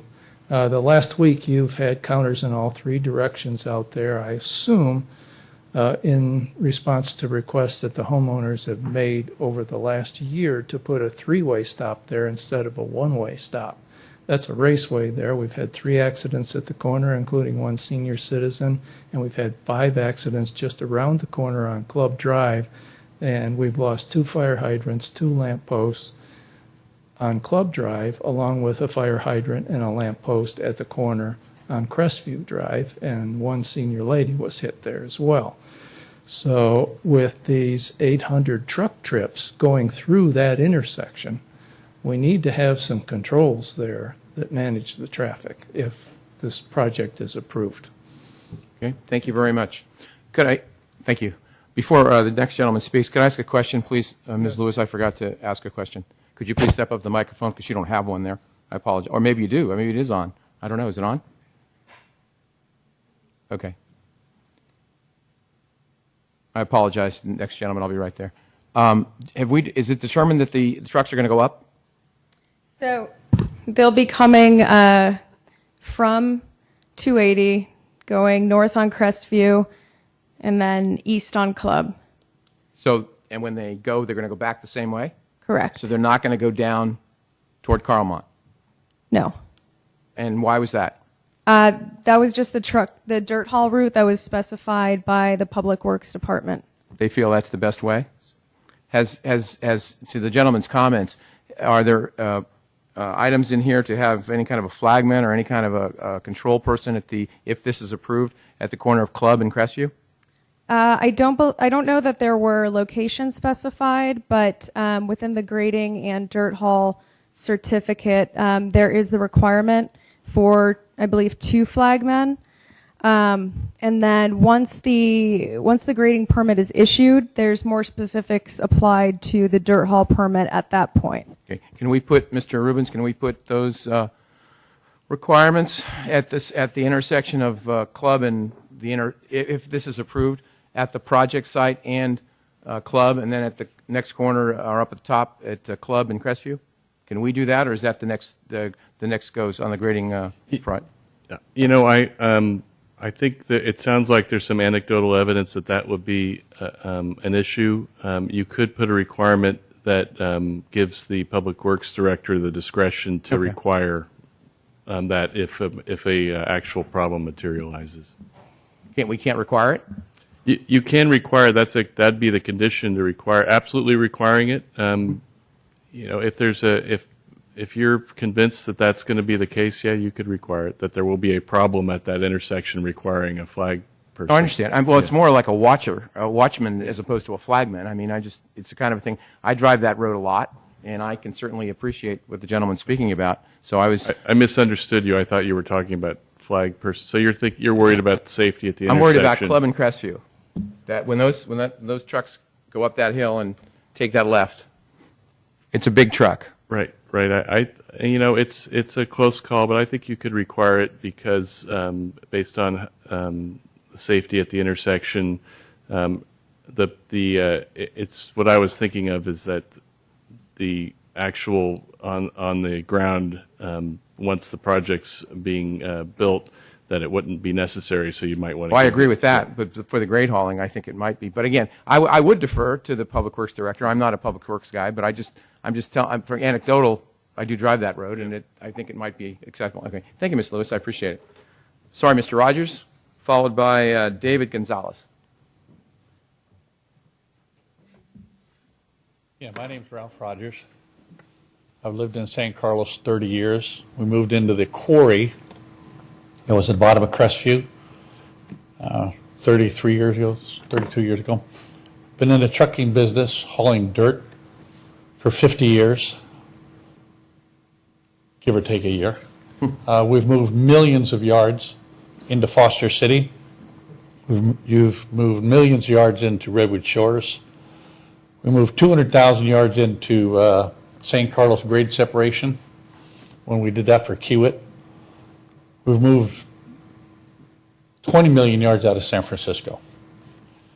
This is such a small item. When you're talking about 65,000 loads we hauled into Foster City, there was no street damage. The streets were just fine. He talked about 800 loads. This is more likely small trucks. You talk about big trucks, it's smaller trucks. And you're probably talking about 350 loads, maybe 400 loads. They're going to probably hold 30 to 40 loads a day. The job will be done like this. Your roads are going to be just fine. And as far as having a stop sign on the top of Crestview, We're not even going there. Yeah, okay. That's another whole department. Okay. I'm just talking about safety with a possible person up there to make sure that it works out. Yeah, and the right turns is not a problem. No. But we do a lot of job at the airport. There's no reason this small little job is going to cause any kind of problem. The problem I see is we've been there 100 times since I've been doing this. People, oh yeah, move my dirt. I want to build this house. As soon as they get theirs done, I don't want that guy to have his house built. That's going to bother me. Well, he just had his done. So I don't understand it. This family's been in the business this third generation. I've retired, and I live at the bottom, like I said, at the bottom of Crestview. There's no reason those trucks can't go up and down there safe. We do it all the time. We have done that job. That house is right on the corner there. We hauled 60 or 70 loads out of there already. Yes, you have to have a flag man there to back the truck in and everything. But when we did that job, there was no hassle, no problems whatsoever. I'm kind of, it's really huge jobs, and it's a tiny little job. I don't understand why anybody would be protesting a small thing like that. It'd be done in 10 days. Okay. Thank you, Mr. Rogers. Appreciate your time. David Gonzalez, followed by Diane Fairman. Sorry if I misspelled that or missaid that. Mr. Gonzalez, how are you? Thank you, Your Honor, and members of the council. My name is David Gonzalez, and I'm a resident of San Carlos. Been here since early 80s, living in San Carlos and or working in San Carlos. And I see this as an opportunity for us to prevent some of the homeowners that want to build bigger homes, beautiful homes, to go to Atherton and some of the other neighboring areas. This will give us an opportunity to see some more beautiful homes. And I totally appreciate the fact that I wouldn't want my view to be blocked, but some of this construction, I've been up there. I was looking at the property, and just out of curiosity, and I was told that the view of these homes that are existing would not be blocked by this new construction. The demographics of San Carlos are changing, as you know, bigger families. My sense is that this would be a good thing for the city of San Carlos. Okay, thank you for your time. Diane Fairman, I apologize if I misspelled that or missaid it, and followed by David Crabb. Mayor and councilmen, I would like to know, first of all, did you receive my email? Was it part of your packet? When did you send the email, Ms. Fairman? On April 14th.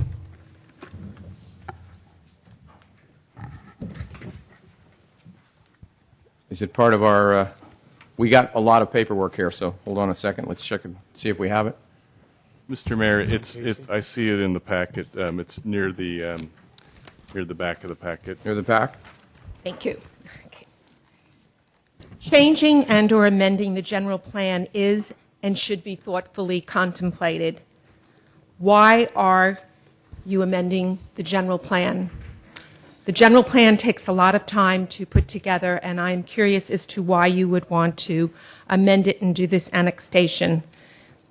There may be many unforeseen costs and hazards to the city due to the movement of earth. The hill is unstable and has proven so a few years ago with the slide aforementioned on Honeysuckle, and it was quite a nice slide. We were all very worried about it. You were planning to annex the property, and I ask why? What benefit is it to the city of San Carlos to do this annexation? I am concerned as a homeowner above the property that it may destabilize the hill, and I would like you to be sure that it won't. Thank you for your attention to this matter. Appreciate it. Thank you, Ms. Fairman. Mr. Crabb, followed by Helen Chrisman.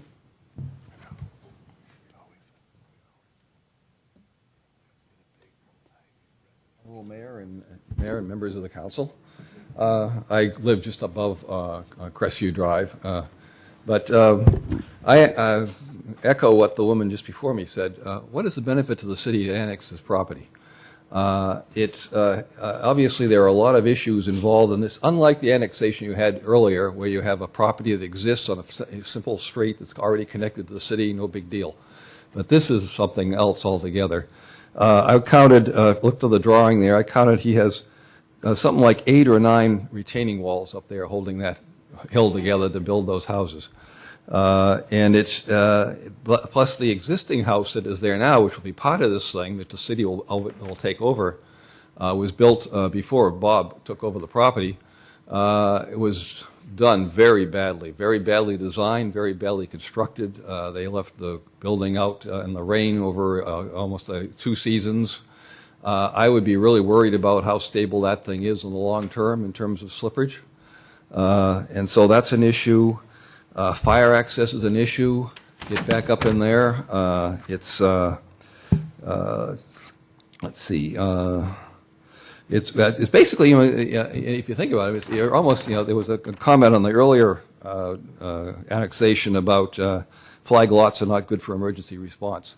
This is in essence a flag lot, even though it is going to be a private street, not a private driveway. In essence, you're coming up the street, picking up these two houses in the back. I think it's going to be awkward to get to. It doesn't make any sense to me that the city would want to take on the responsibility of this particular parcel of land with all the potential that could go wrong up there, and I don't see any benefit to the city for doing it whatsoever. The property is currently not under city control. It's under county control, so there's no legal reason why the city is obligated to take this project on to proceed. And if you do accept the annexation, then you accept the responsibility. And there was a comment earlier about slippage in other parts of the county. You may remember Daly City a year or two ago. They had some property that slid out in one of their areas. And guess who picked up the cost part of that? The city of Daly City. So that's my say for tonight, and I'm definitely, obviously, I'm against this project. All right, thank you, David. Ms. Chrisman, followed by Tom, I believe it's Carrie.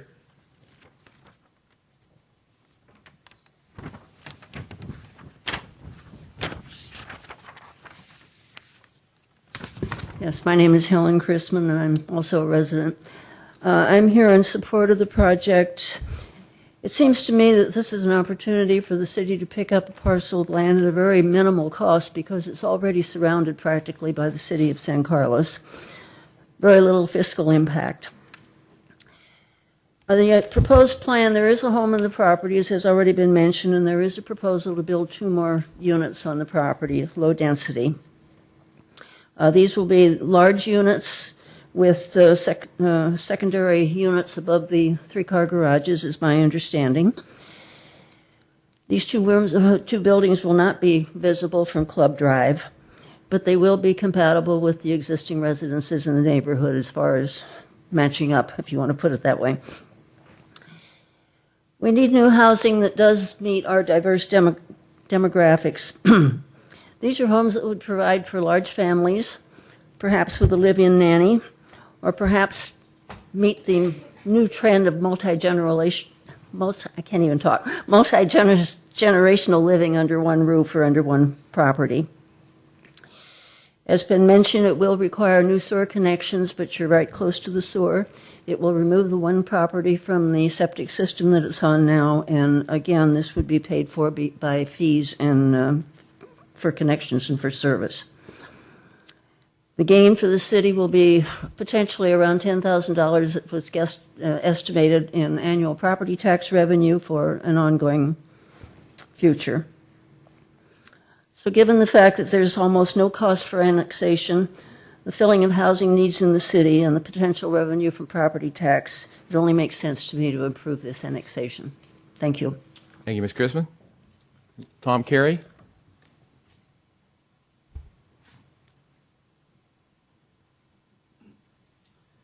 Good evening. I'm a homeowner in San Carlos at 3295 La Mesa Drive and a business owner in the town of San Carlos. And I'm speaking here in support of the project and support of the annexation. And I've walked the site, and I've been in the land development business myself for about 30 years. I don't see the problem with the, I built on a heck of a lot more steep sites than that. I don't find any problems with it. I think it I like this project because of the low density. You have 2 homes instead of the possible 3 units, I guess, or per acre, a lot more units that could be built. So I'm fully in support of this project, and I hope you approve of it. Thank you. All right, thank you. Mr. Stafford, do you want to speak for a couple of minutes? I'll give you the same time as I gave everyone else, 3 minutes. Okay, thank you. First of all, for some of the speakers, I think it's important to note that, again, we engaged a biologist to guide us to the most sensitive locations. Annexation, as the county said, this parcel is a poster parcel for annexation. The project does not conflict with any views. Each house is set so it does not impact the expansive views or the private views surrounding these parcels. What's noted is that no one quoted the negative decks that quoted the initial study that lays this out in detail. The other thing that's interesting is, if you go to the parcel number 3, the bottom of it, we're 460 feet away from it. So we put it all the way uphill in a very sensitive location, respecting the Hillside Overlay District. With regard to soil off-haul, Ralph Rogers, who worked that site, didn't get a chance to explain, but it's going to be done over several phases. I'm very sensitive to our neighbors on Geranium all the way up to Trillium. I've walked that street over 100 times. Their concerns are legitimate, and Mr. Mayor, your concerns are. That's why we think it's a good condition of approval through Public Works to put some teeth into it with some real cost. The bottom line is, when you look at a project like this, you really have to say, does it conflict with the general plan? No. Does it conflict with any of the views? Because I agree, they probably are worth $250,000. It doesn't block anyone's views. And then the other part of it is, when you look at the environmental documents, any issue that comes up, there's mitigation in place. And in fact, we have the civil engineer here this evening that can walk you through, Councilman Olbert or Mr. Collins, any of your concerns regarding the civil engineering. He's also a structural engineer with masters in both disciplines and is fully prepared to respond to any questions you may have. Okay, are you done? Thank you. For now? Thanks a thank lot. you. Thanks. Appreciate it, Mr. Stafford. Okay, anyone else wishing to speak on this matter? Please come up, and if you don't have to fill out the form first, but please fill it out after, because we'd like to record the information in public record. You did? I didn't see it. Two subjects on one card. Maybe you put 2 subjects on 1 card? Maybe that was it. I'll let you speak. Don't worry about it. Go ahead, ma'am. Yes, ma'am. Good evening. I'm also a resident of the Crestview Park Estates. Ma'am, I'm sorry. Yeah, could you? Thank you so much. A little bit Appreciate it. closer. So a lot of things that have been talked about is, the number of trucks that are going up. So the estimate that was in the initial study that I got to look at indicated 19 trucks per day. So I just want to remind you that if 18 trucks leave, 18 or 19 trucks have to get there. So that's just not 19 additional trips. That's 38 additional trips, in addition to all the staff members and the people that are actually working the site. So there's going to be a lot more, traffic than I think is initially being quoted. When I looked at some of the studies that were going on, the focus is on the trucks. There's also the fact about the slippage and the gradient, but I live on the ravine, and that ravine is very noisy. So any amount of noise that is made at that site by that equipment that they've listed there to take out the sandstone and rocks that they're going to be removing, as well as the soil, will make a lot of noise. And believe me, it's magnified as it goes up and down that ravine. So it's not just the people in Crestview, it's the people that live across the ravine, up on top of Crestview Park on Club Drive, the people that live on Crestview, and the people that live on the bottom of that ravine. That noise is going to be going on for a long period of time. And like I said, I live there, I'm there, a lot of time during the day, and I quite frankly don't want to listen to that for the next, because they said the project he's supposed to have the walls up by the middle of November. So those retaining walls are supposed to be in by the middle of November per the study, and, that's a long time. So, and then there's already been discussion about the, escrow and, or whether some sort of grading bond or what happens to the other, to the people's homes. But there's also a lot of plant life, animal life in that ravine. And what happens, there's documentation in the study, if the mitigation as to what would happen. They have to stop if they find Aboriginal, remains. They have to stop if they find certain types of animals that would create, a cease and desist within the project. But I guess my question would be is if they've already gotten halfway through it, or they've got 3/4 of the way through it, and they start finding things, what happens to make sure that the project is complete, the land is put back in a stable situation, and that the people that live up above it, which are, immediately above or, further up, are not going to be impacted. So I would request that you oppose this construction. Are you Ms. Bosley? Yes, I am. I apologize. I misplaced a couple of cards. I apologize. Thank you. Yes, ma'am. And Mr. Williamson, I did find your card. I'm sorry. I misplaced a couple. And more. Okay, great. Good evening. I am living for 27 years on Mayflower Lane, and I live on the edge, and I think it is very dangerous because there is already movement, and I can see this because of the water lines, for instance, between two units. I had big troubles last year. So I ask the city to consider this, because we have, I think we will be very disappointed.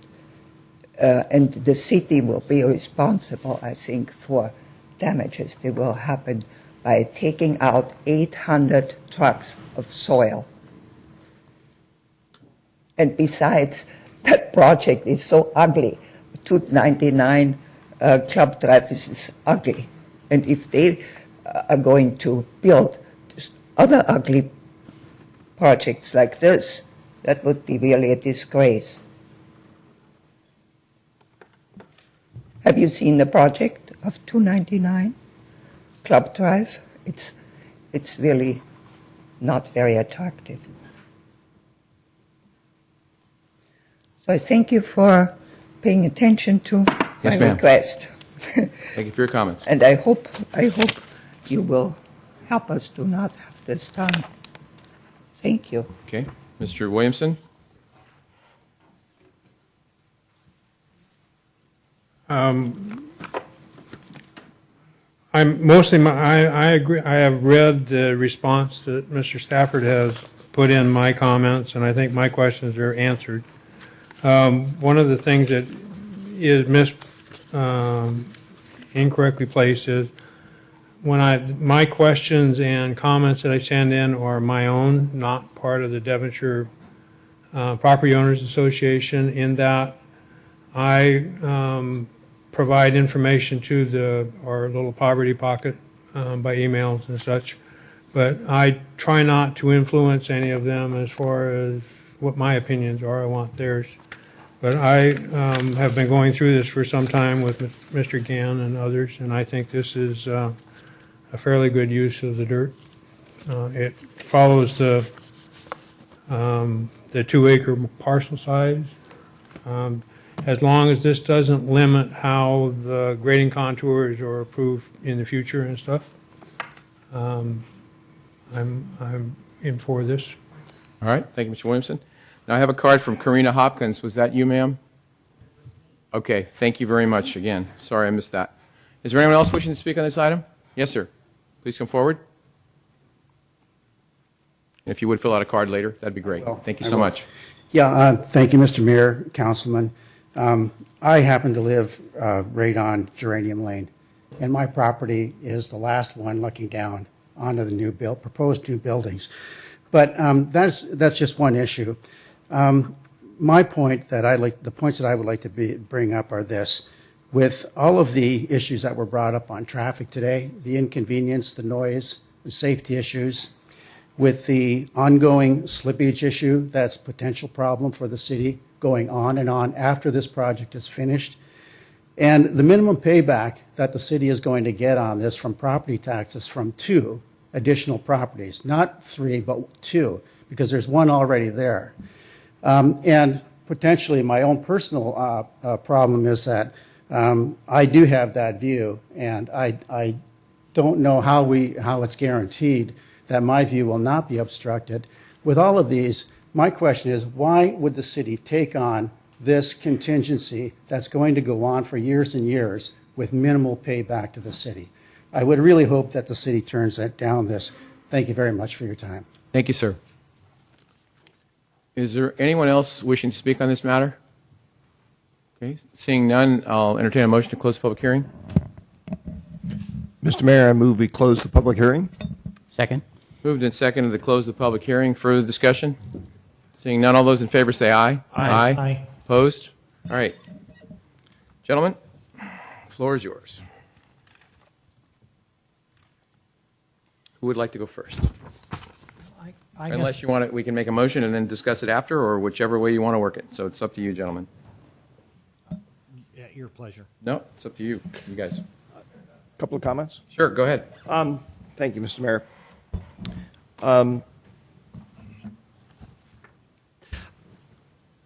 One of the few things that I had learned about the city, some aphorisms that I learned about the city before I thought about running for the city council, was something that I was told by Mike Garvey, former city manager, 2 city managers ago. And at the time I first heard it, I thought it was kind of a funny saying, but it sort of applies here tonight. It was very simple. He said, "Don't annex landslides." And I want to be clear that we don't know that that's going to happen. In fact, there's a fair amount of technical work in here that would seem to indicate that the risk is relatively low and can be mitigated. On the other hand, I think as one of the speakers mentioned, there are in fact a interestingly large number of retaining walls that are contemplated for this project, which generally are there for a reason. And lastly, the other thing that kind of weighs on my mind a little bit is developing property in San Carlos is very valuable, and it gets developed relatively quickly. So almost by definition, the last pieces of property to be developed are inherently going to be the riskiest. That doesn't mean that the risk can't be mitigated. I'm not trying to say that. So this is a matter of judging things. It's not an absolute standard one way or another. And, you know, I want to make it clear, I have a lot of respect for Mr. Stafford, both in terms of him as a person and also for some of the projects he's done elsewhere in our community and elsewhere. And I know he's a stand-up guy, and he, you know, he's not trying to pull any wool over anybody's eyes here. But I am concerned about the slippage risk. Those projects that were referred to where there were some significant problems elsewhere in the county, they were all approved after technical reviews too. The land here moves slowly sometimes. It moves on a scale of decades, and it can be very hard to judge the risks when things happen on that kind of time frame. So it's just a couple of observations I wanted to make. Okay. Thank you, Mr. Olbert. Other comments? I would like to address the first resolution, which is the one that includes the dirt haul permit. And I think if we were going to make any additions to that, I had some notes I was keeping someplace. Okay. Here it is. So what I saw regarding dirt haul, so I'm assuming it's on this first one where we would add anything if we were going to add it. Yeah, it'd be in this resolution. And just to clarify, the resolution you're approving is for the mitigated negative declaration. Mm-hmm. So I'm looking at some of the mitigation measures that are proposed that might apply to the issues that you raised earlier about. Well, let me first find both out from issues. council then if we want to go that direction or not, and then Mr. Rubens, if you could help us with anything we come up with. Is that fair enough? Okay. So the things that I was considering when asking questions is, and I would put to council, do we want to add anything about a pre-inspection, post-inspection for the roadway, number one? Number two, do we want to add some clarifying language about dirt hauling on the weekends, either to prohibit it entirely Saturday and Sunday, or maybe allow it on Saturday but not Sunday, or whatever? I just throw it out for discussion. And then, Mr. Mayor, the issue that you brought up about a flag man being... Or at least a guide of some sort. Yeah. Somebody, Yeah. if we want to include language to that effect. Mm-hmm. Well, I think it's a little bit of overkill for the first two, but I think it just defines it. And I think anytime a development's done, the city's going to go out and look at the roadway and look at it before and after, but I think it just puts the definition right in there. And the second one, if this is approved, I think it should stay to weekdays, 9 to 4. I think the Planning Commission was right on that, and not have Saturdays and Sundays, so at least there's 2 days of rest. I'm not sure their language is necessarily clear about Well, the that's fine, weekends. but I'm just saying, I agree Yeah. with you that Yeah. eliminate the Saturday and the Sunday, put it in there. I mean, it doesn't hurt, I don't think, unless Mr. Rubens has a problem. You just define it a little bit more. And thirdly, the same thing with having if this is approved, having a person at that first entrance, obviously to the property, then have one at the top to make sure that they're the safety of the trucks. So those are things that, yeah. That's just my I opinion. would like to see those included, is the pre-inspection, post-inspection, clarifying language about the dirt haul You on can the make a weekends. motion to that effect if you want, and then we can Okay, we why don't can I do talk that? about that if Is there's that a fair second enough? to it. Mr. Rubens, can you help me on the language then? Yeah, I think in the, what you want to do is, in order to approve the resolution approving the mitigated negative declaration, is we want to look at the mitigation measures where you want to add those two as mitigation or improvement measures. Because the dirt haul permit was approved by specifically by the Planning Commission. So what you're doing tonight is a slightly different action, but you're reviewing the environmental document related to that dirt haul permit. So I'll try this out, and you can tell me if I'm wrong or not. So I'm going to introduce a resolution number 2013 41.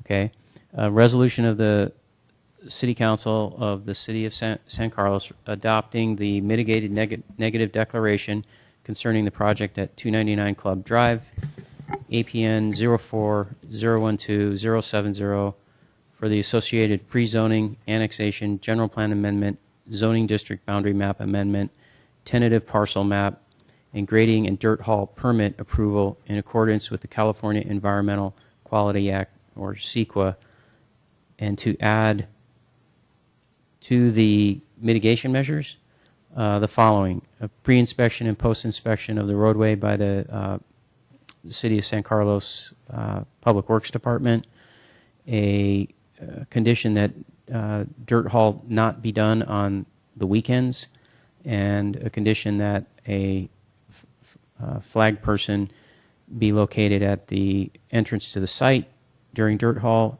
and also at the intersection of Crestview and Club Drive. Is there a second? I second it. All right, it's been moved and seconded. There's a motion on the floor. So discussion of the motion. Mr. Collins? Yes. I'd like to also ask a question before my comments of. You have a question from Ms. Lewis? Yes, I do. Okay. Ms. Lewis, could you step, unless that mic works then, or one of them works, I don't know. This one works. Okay, good. Thank you. Good. So I've got some concerns, and I have some, I see both sides of this, and the things that concern me, I've got to work through on my own before we make a vote. But one of my questions is, if we were to decline this project, the property stays in the county, correct? That's correct. All right. What are Mr. Stafford's construction options if the property stays in the county? That would be up to the County of San Mateo Planning and Building Departments. Okay, so he might be able to build this exact same project. He might be able to build something less. He might be able to build something more. That's correct. Okay. Would the county put the same kinds of mitigations and as closely monitor this project as we would? I'll just jump in here. Good evening, Councilmember Collins. Maybe that's just an opinion. But yeah, I understand the question. But I have heard, excuse me, but I have heard in the past that county building rules tend to be not quite as strict as individual cities' rules. Is that a proper assumption? Well, all construction is required to comply with, I believe it's Title 24 of the California Building Code, which would apply also to the county as well as the city. Mm-hmm. As far as what mitigation measures, assuming they would have to go through environmental review, most probably for the site, just as the city has done, it's hard to speculate what type of mitigation measures they may be proposing. I would imagine some of them being similar. Mm-hmm. Because if the applicant were to propose something similar to what's on the being presented before you tonight, those same level of environmental analyses would need to be done, looking at air quality, aesthetics, noise, etc., where a lot of the mitigation measures have been outlined as part of your packet. Cultural resources, bio, etc. Mr. Mayor, unless you have more questions, I do, but feel free to jump in. To the things that you're saying, I took a few notes down here that address what you're asking about, so I thought if we could discuss it a little bit, that might be good. For me, I look at it this way. This property is going to be developed. It's private property. However, it's in our sphere of influence. Mhm. So a couple of people asked, what's the point of annexing to the city of San Carlos? The way I see it, it's private property. It will be developed. It could be developed in the county. We don't know exactly to what level, but it could be developed. And being that somebody's owning it, they're going to want to get their investment money back if that's what's going on here. And so they're going to push for something. If it were developed in the county, it's going to be done with septic. That to me is a public safety issue, because eventually that's going to fail. And when it does, you talk about problems in the canyon. It's not going to be problems with noise and that sort of thing, but there's running trails and biking trails and so forth in that space there right behind this area. And so then you're going to have septic issues possibly in an area where people hike and enjoy nature, and not to speak of the animals and everything else. So by bringing it into the county or into the city directly and then hooking it up to sewer, we control that. We mitigate that public safety issue. Secondly, it's because it's in our sphere of influence. Once it's developed, we have to serve it with fire and police. But if it's still in the county, we're not going to get any revenue out of that. It's better to bring it into the city of San Carlos, have it under our control, be it the roadway, whether it needs repair or not. We control everything at that point, and we gain the revenue from it. So to me, that's why I look at this as, I know there's environmental concerns that people have and so on and so forth, but I just start with, number one, it's private property, it's going to be developed. The only way to stop that really from happening is for either the county or the city of San Carlos to buy the property. By designated open space. No, thank you. That's sort of where I was going with this. I agree with just about everything you said. It's if we're going to control this process, or let me back up. If there's going to be development on this process, I would rather be in control of it. I think we can. I just feel more confident that we're in a better position to control what happens than if we're not.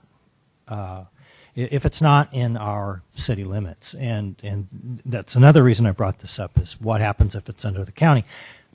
It's on the septic system. So that was also a concern of mine. I think that all of the, not all of them, but I think that pretty much most of these issues we can put the proper mitigations in effect to make sure that the property is developed properly. So I think most of my issues are answered.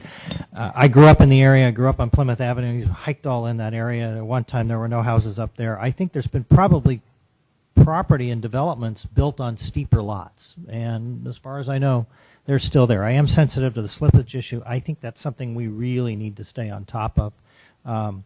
So as long as we do that and we make sure that the dirt hauling, for example, is monitored, and that there are, the proper attention is paid to the quality of the street and that sort of thing. It's just always a sort of a dicey thing, but I really lean toward approving it as long as we can control the process. Mr. Olbert? Thank you. I won't reiterate my earlier comments, but I do want to remind everybody of one other thing. If we annex this, it will ultimately be our responsibility for what happens. If the county, if development takes place and something goes wrong, the responsibility will lie with the county. And so, in a sense, the balancing act that we're doing here is that relatively modest revenue stream. The advantages is, as the two of you were just pointing out, about having some more degree of control over it, versus that risk, and versus, frankly, I am not sure that it's a black and white situation where we have no control if it's developed by the county. I have a funny feeling that if the community were to weigh in, and if the city were to weigh in with concerns, that they would at least pay some attention to those. So be that as it may, I just caution us to make sure that we understand the liability we're accepting. Well, I understand that concern. It just seems to me that if we're going to be, let's put it this way: if there's a problem with the property, whether or not it's our responsibility or the county's responsibility. The property's in the same place, and there's still the problem, and it still has to be dealt with. I'd feel more confident if we were in a position to do something about it. To me, the revenue stream is really secondary. It's more, in this case, it really is more of an issue. Part of it's property rights, but part of it is control for me. If I may, the experience with some of the other problems that have occurred elsewhere in the county is that if the owner and the developer or the developer is obviously not in the picture there in the long term, can't deal with the fiscal costs of solving the problem, it shows up at the doorstep of the community. And there are clear examples of that where it's been very expensive to some communities to solve problems like that. And again, I perfectly understand that it's a risk. It's not something we can point to and say, oh, it's going to cost us X million dollars 15 years down the road. It may cost us nothing ever, or it may cost us an awful lot of money. Mr. Grocott? Yeah, I'm just a little curious because a statement was made that who would bear responsibility if there was slippage. And I thought I heard earlier it comes down to the owner. And I had a question for city staff because it seems to me we had a situation in the Devonshire Canyon area. Swimming pool was leaking, it failed, and it was questionable whether that was county or city. But I know when I went out there and I saw Mr. Savay and I saw Mr. Rubens and I saw our fire department, it was because it was questionable of is it county or is it city. We were the first ones there, and we were the first ones to be concerned. How did that work out in that case? That was property owner's responsibility, and so. If I may, that is in fact correct, and that's why I said that the property owner is initially on the hook. But there are examples in the county when very significant problems happened, and basically the owner went bankrupt. Then there's no money. You can't get blood from a stone. I see what you're saying. And so ultimately the public health and safety thing trips in, and that's us or the county. I'm sorry. Ms. Lewis, I have a question. As I inspected the property, these houses are going to be down. I think, but I'm not sure, that there's no blockage of if someone stands in their window and looks out, they're going to still look out. There's nothing going to be blocking that view. Is that correct? That's correct, and those details of the future design for the homes will be fleshed out during the residential design review process. Right. And so these homes will be pre-zoned RS3, and they will also be subject to the provisions within our Hillside Overlay District, which establishes height maximums and downface building. And it will go back to the Plan Commission, these houses, if this is eventually approved? I suppose you could condition it that way if you felt more comfortable with that. Typically, we would take this back to Residential Design Review Committee. And it could be appealed from there to the Planning Commission if people wanted to do that. Okay. I don't necessarily want to put that in, but I just wanted to verbalize, make sure that there is another level of review if this is approved. The difficulty I have, Mr. Collins sort of alluded to it, and I was on Planning Commission for 6 years. People would want to add a bedroom to their home. Let's say in the White Oaks area there are a lot of one-story homes, and they'd want to add a second level for their children. And the folks next door are going, wait a minute, you're going to look down on me. And it's a very difficult decision to make. Mr. Collins, I know, was on Planning Commission too, and I'm sure he had the same type of things. Weighing private property rights, if this person at 102 A Street decided to add on before the person at 104 A Street, or the person at 104 decided before 102, it's a difficult decision. When those units, all the flower, I'll call them the Flower Street units, geranium, whatever they are, were built, I'm sure there were people that were saying, what are you guys doing, building on hillsides? I've looked at the backs of some of those houses. They're on, Mr. Grocott is, stilts, thank you. A lot of them are on stilts. I don't know if I'd want to live in a house that lived on a stilt, but people choose to do it. The difficulty is that they were there first. Now, does that mean that they have precedence over anything else? If it's zoned, if it's properly set up, not being any different, to be constructed for someone down the hill. That's the difficulty that I have. I agree with Mr. Collins. I think I'd rather have the control than give it to the county. because again, on the septic end of it, I agree the same way.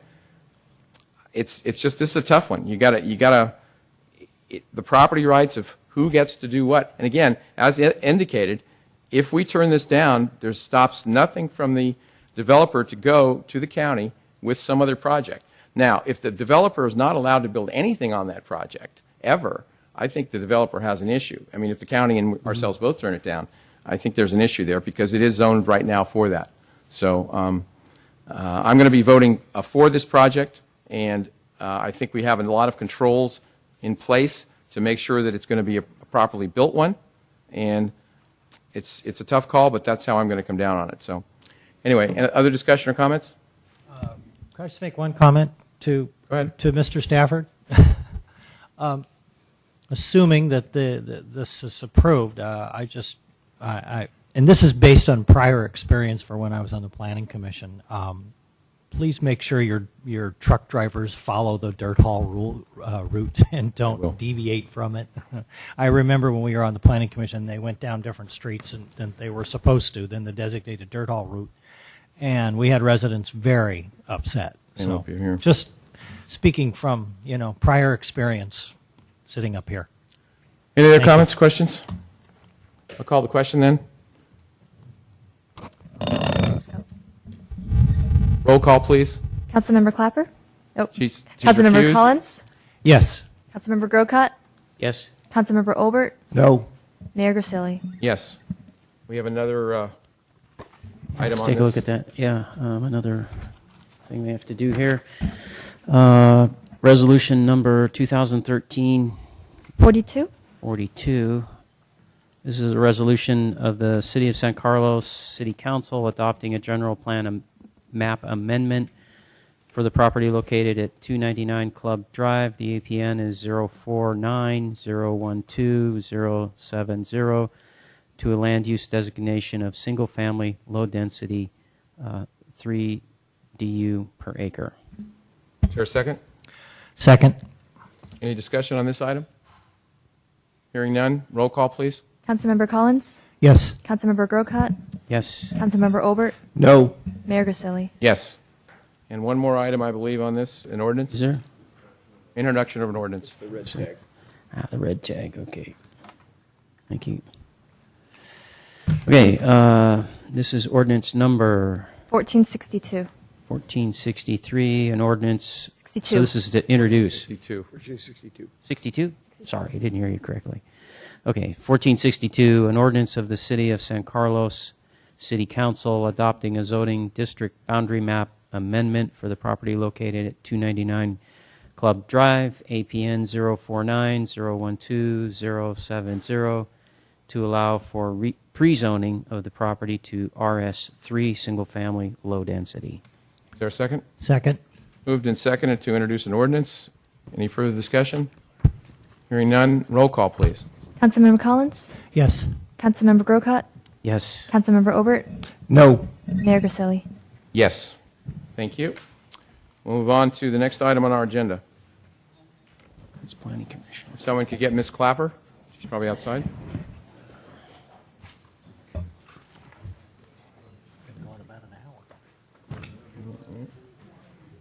This could be a long one. You could have gone home and watched it on TV.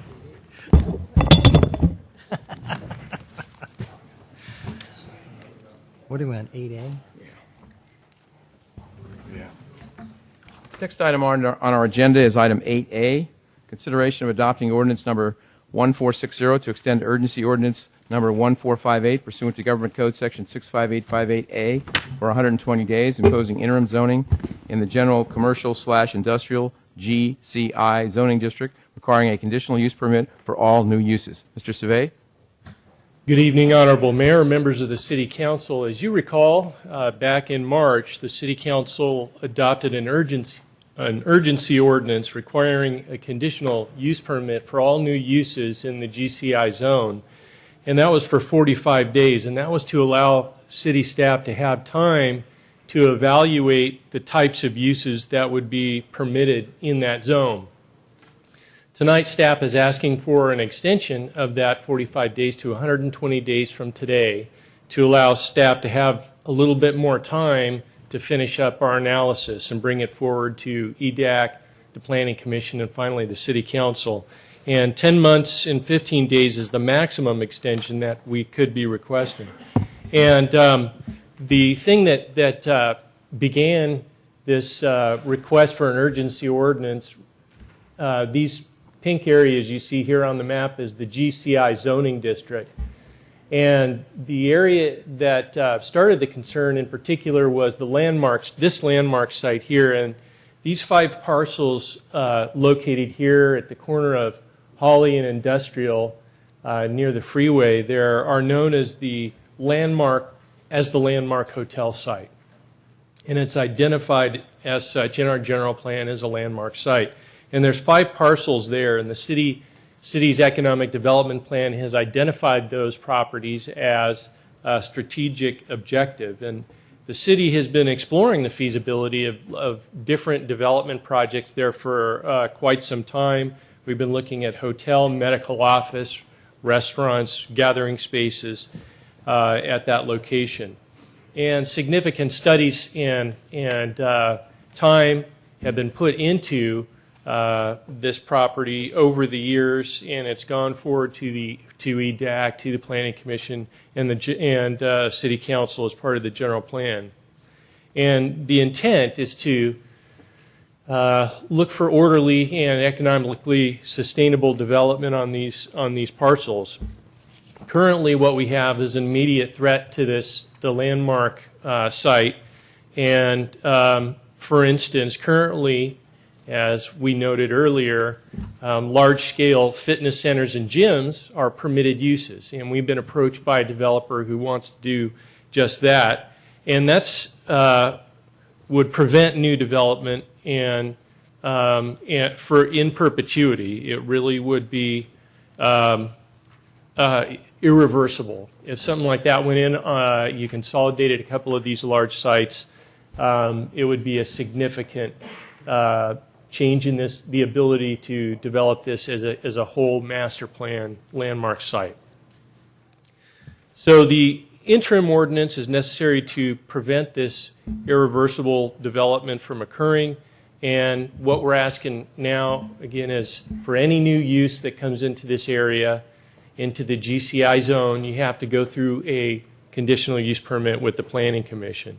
And a second item that we'll be talking about in just one moment is to ask you to waive the fees for those CUPs. And that concludes the staff report, and I'm available to answer any questions. Thank you. Thank you, Mr. Savay. Questions for Mr. Savay? Ms. Clapper? Mr. Collins? Not at the moment. Okay. Mr. Grocott? Oh, I'm sorry. I apologize. He was asking if you had any questions. Yeah, for staff, no, I don't. Okay. Mr. Olbert? Yes, thank you, Gosh. Mr. Mayor. Just one quick question, because I know I at least was contacted by a representative from Black Mountain Properties, and I got the sense that he had probably contacted some other people as well. And there seemed to be some perspective that part of this urgency ordinance was going to restrict the lease terms on conditional uses in this area. I think I know the answer to it, but I'd like to hear from you directly and get it on the record as to whether there is any concern there. Certainly. No, this urgency ordinance wouldn't have any effect on lease terms or the length of conditional use permits. They would be considered on a case-by-case basis at the Planning Commission level. And again, there's no language in here whatsoever about limiting the lease terms. Thank you. Mr. Savay, I had a question, and it's probably a naive one, but so the property that is in, anyway, the corner property, or the landmark property, there's no way to cut that out? In other words, when I say cut it out, in other words, where the ordinance would only apply to those properties? It has to apply to the entire, all the pink, as you mentioned before? I'd refer that question to the city attorney. Because you had indicated the pink, all the pink Right. properties. Mr. Rubens, do you have a comment? Well, I think that's one of the things that EDAC and the Planning Commission will be studying as this moves forward during this 120-day extension period. The urgency ordinance, I'm recommending that it apply to the entire zoning district because we don't want to single out one parcel. We want to apply this evenly by zoning district. And what the intent is, there are issues in common with these parcels, which are much of which are freeway frontage parcels, and have some of the same issues that might apply to this one. So we felt that it was most appropriate to apply the urgency ordinance and the studying that the staff is going to undertake to the entire zoning district, rather than trying to identify one parcel that it might apply to. Thank you, Mr. Surveyor. I had another question. The market, and you can say real estate market, stock market, whatever. Markets don't like uncertainty. They never have, and they never will, I dare say, under our system. Doesn't this cast some sort of a cloud over what's going to happen because no one really knows what the final outcome is going to be of this? Perhaps in the short term, yes. I mean, I guess if I was a broker or a property owner, I would have that exact concern. On the other hand, you're talking about an irreversible change. If someone was to apply for a large-scale fitness center, they could go ahead and do that without any city discretion. So in this case, what we are doing to help the market in this case is we're doing this as fast as we possibly can, and we're going to get through this very quickly. In fact, we have a meeting with EDAC tomorrow, and we're going to be taking this to the Planning Commission in May, and we hope to get to you in early June. Mm-hmm. So that's what we kind of see back to the marketplace. It's an unfortunate situation, but it doesn't prevent business from taking place. City staff is available to talk to brokers, to talk to potential people who want to lease property, and provide assurances that the city will work with them in a fair and equitable way. Okay. Yeah. Any questions for staff right now? Mr. Collins? I've got one. Mr. Surveyor, I got an email over the weekend from Steve Mitchell, who works for Black Mountain Properties, and one of the things he mentioned was that they would like some sort of option language that would in their leases, so that their tenants could extend the lease if they want. I also noticed that they had mentioned that there was going to be, that they felt that they were going to need to pay a conditional use fee, and that we had since waived that fee. But what I'm wondering is that something that we can work with them on, as far as allowing them to, in other words, to get a tenant in there? Because we don't seriously know when we can get all these properties together, and it's a little bit, it's a kind of disconcerting that we would tell them, well, you can only lease it out for 3 years. I mean, it is going to discourage a tenant. I'm just wondering what sort of accommodations can we make? How can we make this work better, if at all? Well, from a CUP, a conditional use permit standpoint, that's where that kind of thing would be discussed, and that's where it would happen, as opposed to tonight. But if the Black Mountain folks came forward with a conditional use permit application, that's certainly something that city staff and the Planning Commission would consider. One, the type of business that it is it a good business for the city? Does it fit the economic objectives of the economic development plan? Are they making an do they intend to invest in our community and provide a great service?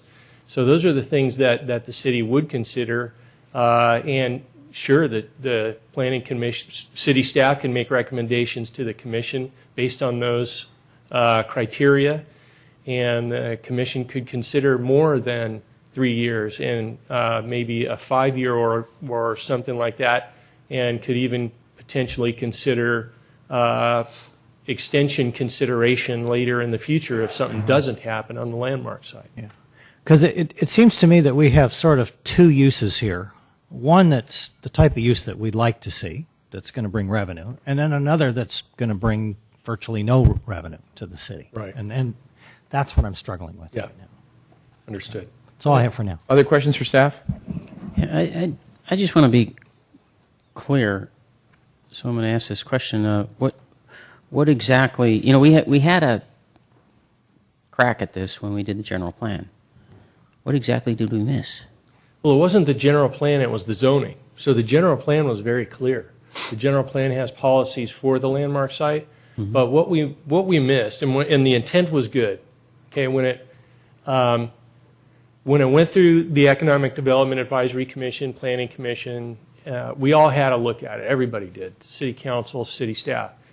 The idea at that time was that, hey, we want to be open for business. We want these areas that are highly visible, that are highly desirable on our 101 corridor, we want the marketplace to decide to the greatest extent feasible what kind of businesses will go there within certain parameters.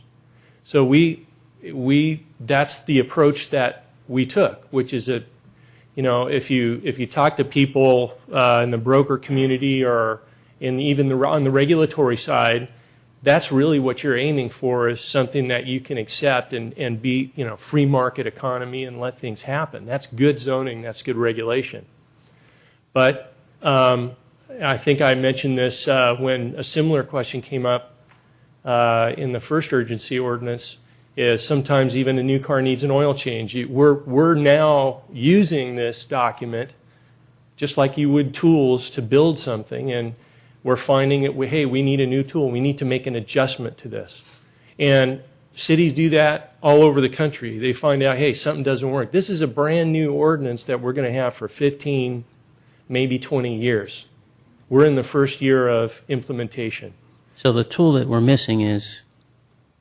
We said that it's okay to build a 40,000 square foot fitness center, which would bring no revenue to the city, on our most highly visible thoroughfare in the community without any city discretion. So that one thing where we put a P instead of a C next to that particular use, that was the issue that we have now.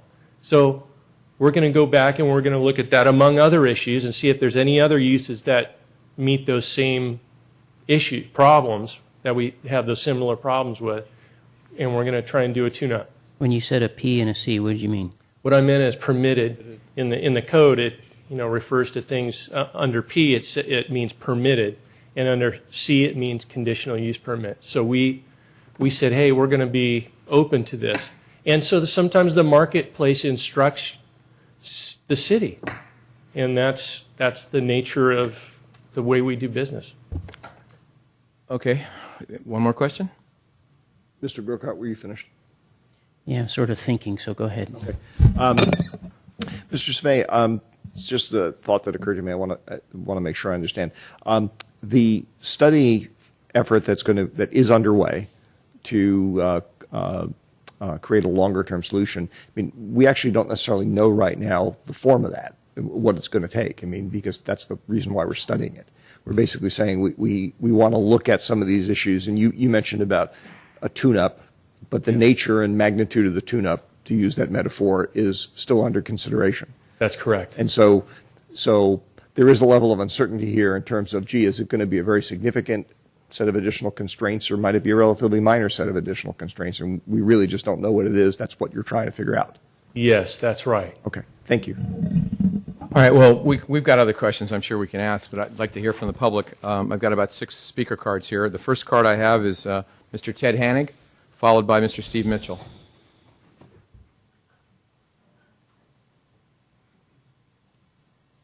I'd like to keep the comments around 3 minutes or so, if there's something. Thank you. We're trying to be even more efficient because you'll see there are 4 cards that I'm going to speak for all the 4 individuals in a row, so that will save you some time this evening. Good to see you tonight. Good to see you, Your Honor, and members of the City Council. It's a pleasure. I've been asked to speak on behalf of Black Mountain Properties at this meeting. As some of you may know, they have an 81-year history here in San Carlos, and they have a history of working and collaborating with the city on some projects, including a wonderful project on Britton Avenue, and our family's had the privilege of representing them continuously for the past 60 years. So we have a lot of history here, and in the audience is Joseph J. Bullock III, who's the grandson of the founder of Black Mountain Spring Water, And also we have Mr. Mitchell, who you referred to earlier as our Chief Operating Officer, and they're here along with other members of our support team. Because Black Mountain has worked with the city before, we see that there is a problem, and I'm going to get to a solution which we think would be workable for everyone. So technically I'm speaking in opposition, but really I'm speaking in favor of a modification which we will present. First, to frame the issue, following the March 25th adoption of the urgency ordinance, my client has come to realize the broad sweeping effects of the urgency ordinance has on current properties and their owners, such as at 551 Industrial Road and 990 Industrial Road, which are located in the GCI, General Commercial Industrial Designated Zones. In fact, today, Black Mountain Properties lost a prospective tenant solely due to this ordinance. Today. So those of you who are asked, could it possibly have an effect? It's not a speculative question. I was reached over the weekend, and this morning I left Los Angeles and caught the first flight up to be here tonight. That's how serious we take this. This confirms what Black Mountain Property already knows from decades of dealing with tenants in our local area. Time delays are deal killers, and this adds up to 6 weeks. The new emergency ordinance has impacts beyond Black Mountain and affects all property owners in the GCI designated areas. In my view, what you have is a desire to use, I'll use the analogy of a fishing net to catch a big tuna, which we know is the revenue source that you want to have with the available space. But you're catching some dolphins in the process, and those are good dolphins, ones that we want in our community, and I'll explain. And I'll explain how we can make a dolphin-free net to solve the problem.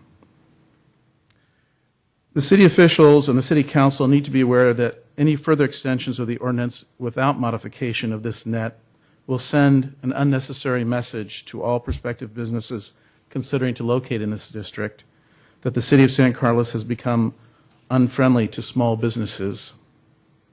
Rather than being open for business, as we found out today from one of our tenants looking at the delay that they would face here and not elsewhere, they see us as closed for business. Having this proposed urgency ordinance put in place on March 25th without further modification will continue to limit the property owner's ability to negotiate leases with diverse prospective businesses that will bring substantial sales tax and other benefits to the city of San Carlos that we would otherwise lose. Black Mountain Properties is a local family business and sees the urgency ordinance as having an enormous financial impact on small businesses and other families in our community, and they're here to speak out about it. This ordinance will discourage future prospective businesses from relocating to San Carlos, where Black Mountain has outreach to them in the past and been successful in attracting businesses from other communities to join us here in San Carlos. As we learned today, prospective tenants, small business tenants, will walk away from this time-consuming process and do not want to attend public hearing processes, and that can take up to 4 to 6 weeks easily, regardless of whether the fee is waived, which we do think is a step in the right direction. This emergency ordinance will also have a drastic effect on the owners of property zones as they try and negotiate property transactions, and a tenant can go across the street and not face this problem. And what you're doing for the owners in this district is you're putting them at a competitive disadvantage, unnecessarily and unfairly. We have a proposed revision to the urgency ordinance that will satisfy the city's stated goals while protecting the needs of our diverse small businesses that benefit our community. And I can provide that to Mr. Rubens and also to the council, but I'll hand copies.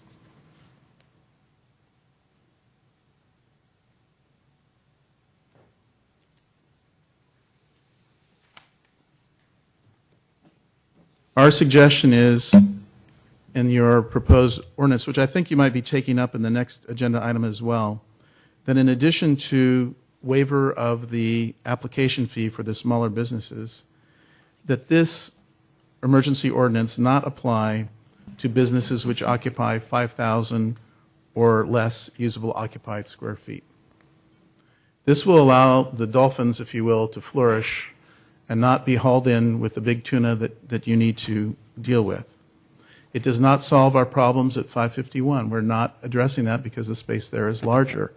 But we are looking at what's in the best interest of the community, and that's why it's limited to that 5,000 square feet of space.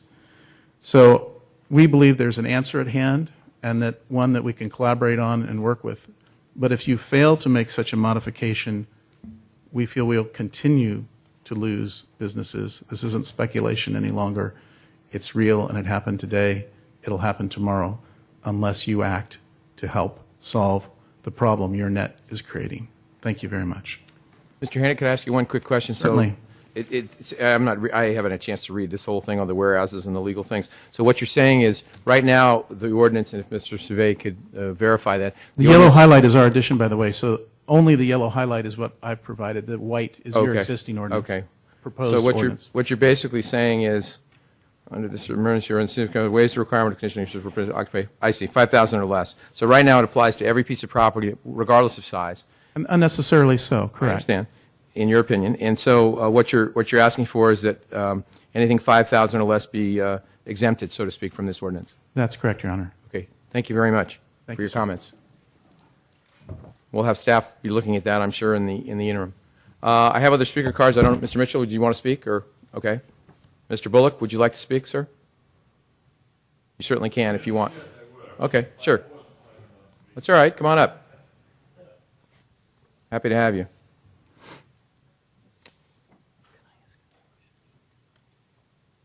We'll see. Yeah. Okay. He's not an attorney, so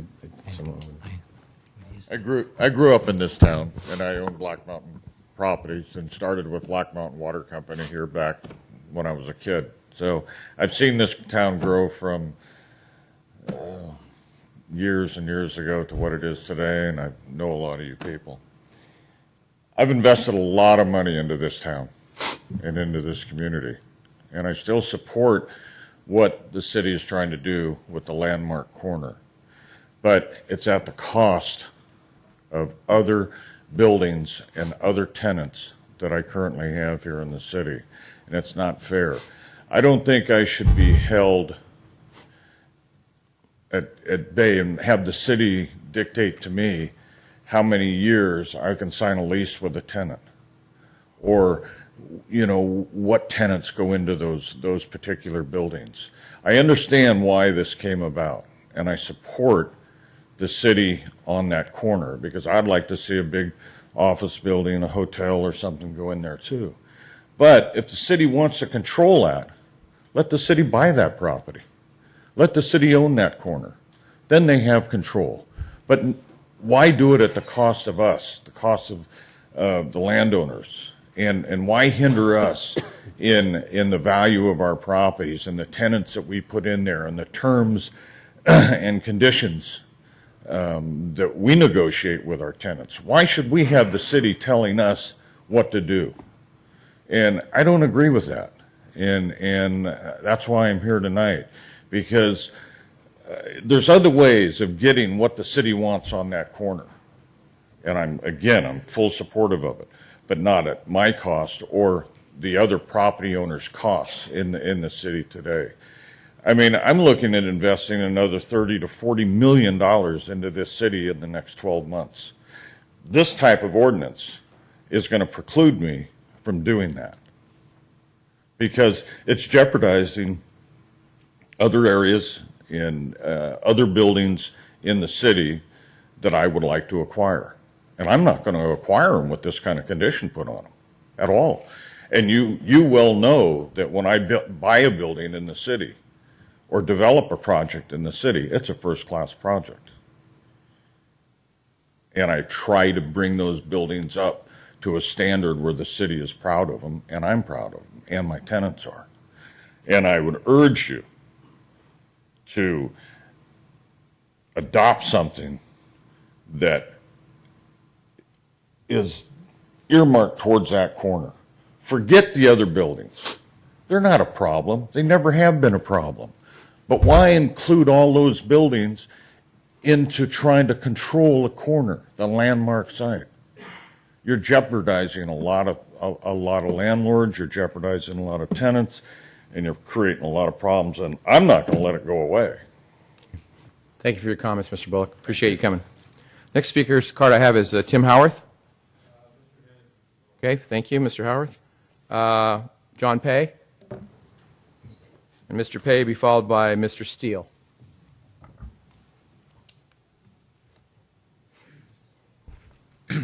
I'm John Pay. I was here 4 weeks ago when they had the first ordinance, 1458.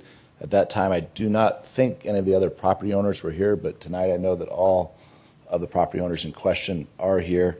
I know Mr. Hannig talked about losing a tenant today. Well, during that meeting, I lost a buyer to my property. I'm reviewing some of the things I talked about 4 weeks ago, but I did put up my property for sale with Cornish and Carey in the fall. And in January, we got an offer to buy my properties for the list price. And they came in to do a meeting with the city, and then the city said, well, excuse me, my broker said, hey, John, do you want the good news or the bad news? And my broker said, I said, I'll take the good news. The good news was the use that the buyer wants to do works on the property. The bad news, John, is the city won't let you do that. So I'm just here to say that I have experienced hardship from ordinance number 1458, and this new one that you're talking about, ordinance number 1460, will also create hardship for me. Okay. Thank you for your comments, Mr. Pay. Mr. Steele, William Steele.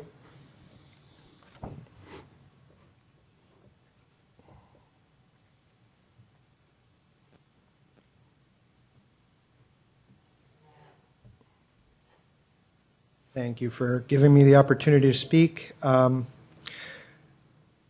city planning was approached by the prospective developer that we were working with kind of in a spirit of collaboration. No formal submittal was made. It was simply, we believe this proposed plan would be permitted under current city guidelines.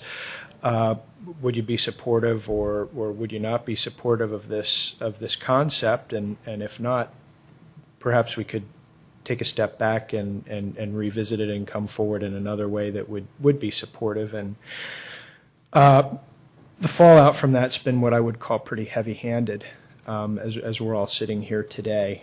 And the comment that once the property is developed, it's lost. Buildings are currently depreciated over a 39-year useful economic life. And I know the city has entertained putting a hotel at this intersection since at least 1998.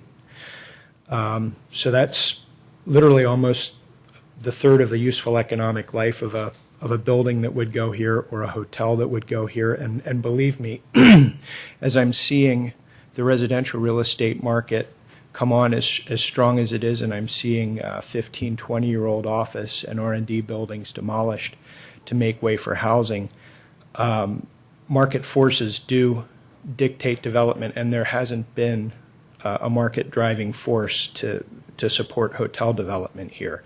I've been actively marketing the properties. I'm not seeing economic support. I'm not seeing market force supporting a hotel development here. So if the goal is to create a landmark here, we've got some buildings that are way past their useful economic life that are just sitting there.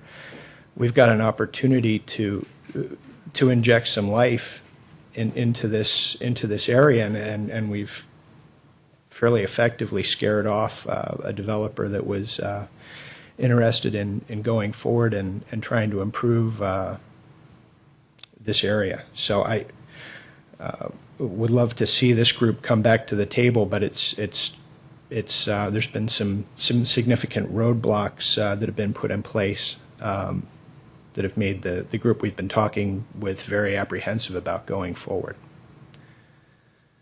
Thank you for your comments, Mr. Steele. Thank you. Is there anyone else wishing to speak on this item? It's not a public hearing, so we may still, if someone has a comment later on. I guess I'll ask the question. So, Mr. Hannig, I don't know, I'll start with Mr. Survey, and maybe through Mr. Rubens, realizing that this is the adopting part of an ordinance, so if you change it, it starts over again. And Mr. Rubens, if we adjusted this ordinance can we introduce it tonight? Well, this is an extension of your urgency ordinance that you adopted. Right. So it's agendized in that manner. Okay. We've agendized it as a simple extension. The government code allows us to extend these types of ordinances, so that's the process and the stage we're at right now. I don't believe that we can, as it's presently agendized, that we could change the urgency ordinance. Okay. It doesn't mean that the council and staff couldn't look at the proposed language that Mr. Hanig delivered tonight, that we couldn't look at that and possibly bring back, with your direction, some other type of urgency ordinance that's different than the current one. But right now we're at the point where we're simply extending the existing ordinance that was already passed. So our choices, if I could cut through it, our choices are we approve this, we deny that or say no, or we can say come back with some adjustments. Your choices, the way I see it, are to either approve the extension or not approve the extension, or alternatively not approve or not approve, and direct us to come back with a different urgency ordinance. But I guess I'm confused, or you confused me, but what's new there? I'm always confused. You mentioned approve and then come back? I didn't think that was an option. Well, you could approve, and here's the reason I said that, just to step back, is what you're trying to do and what the council did on March 25th was put this interim zoning in place that requires a use permit. It's a process that the city has employed before, for example, with the Bianchini's Market location.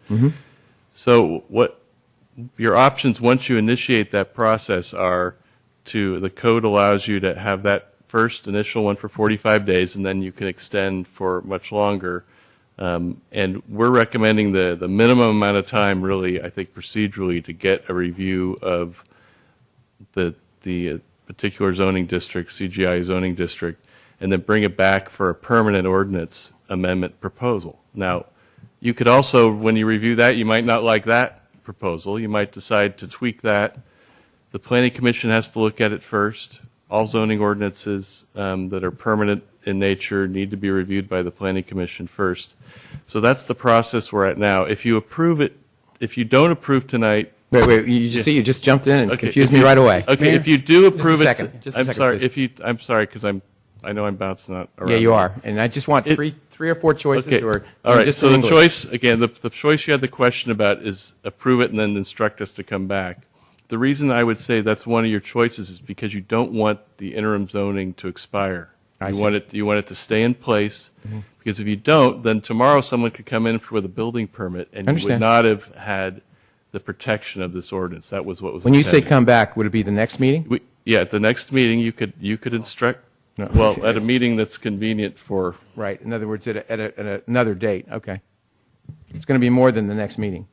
Yeah, I would defer to or ask Mr. Sabay for additional comments, but looking at the proposed language requires some study in and of itself. I understand, and I apologize, but I'm just trying to tell you understand what our tonight, choices are. and I'm not. I couldn't commit to the fact that we could tell you in 2 weeks what exactly this is going to mean.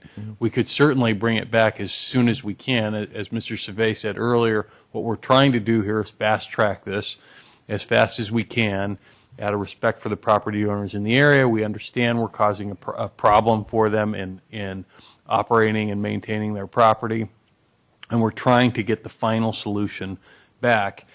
We're going to be slowing ourselves down looking at an interim solution when what we should be doing is looking at the final solution and getting it ready for the City Council as quick as we can.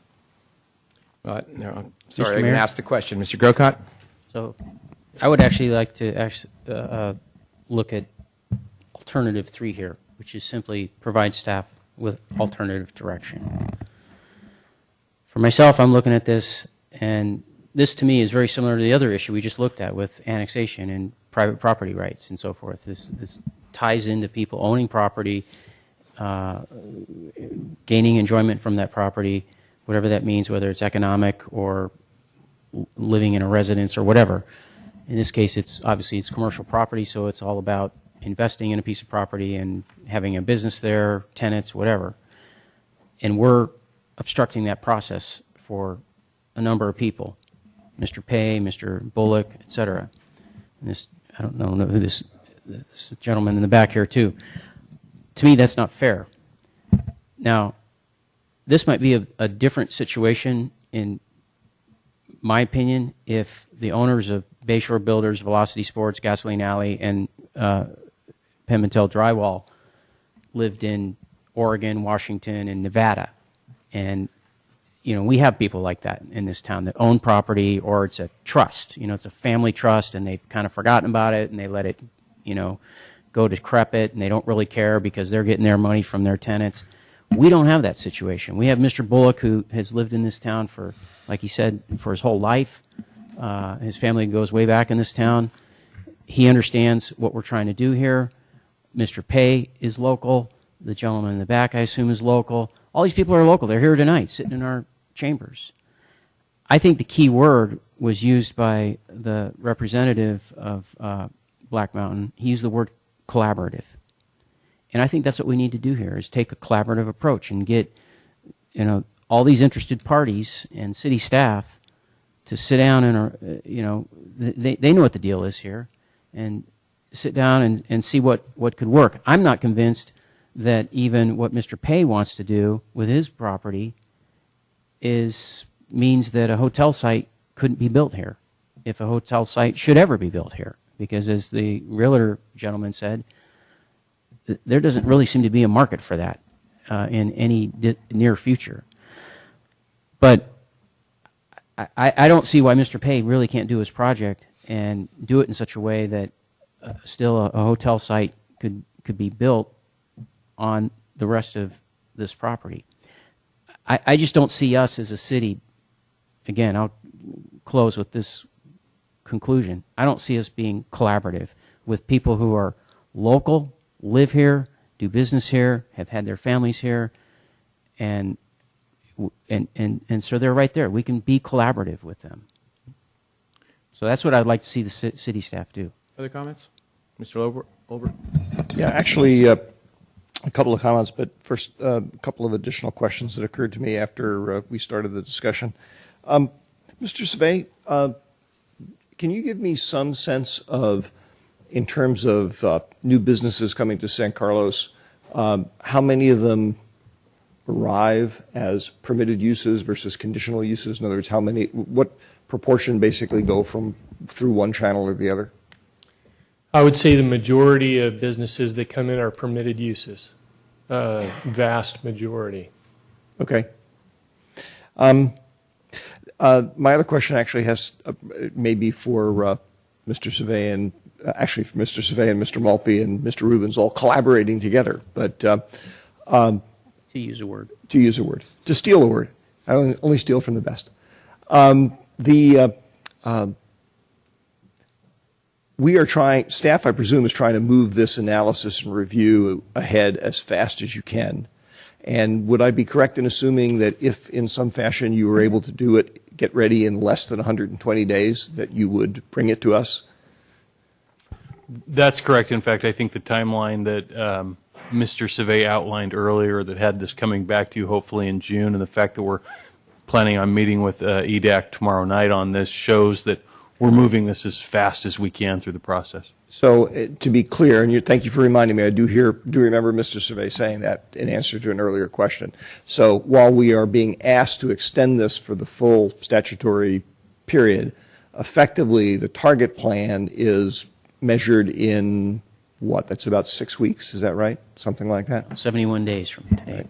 So and just to clarify, we're not asking you to extend it for the full statutory period, You're correct. which would be You're about correct. 10 and a half months. Correct. And that would be to deliver an ordinance back for us, and then it'd have to go through the reading and adoption cycle. Okay. Thank you.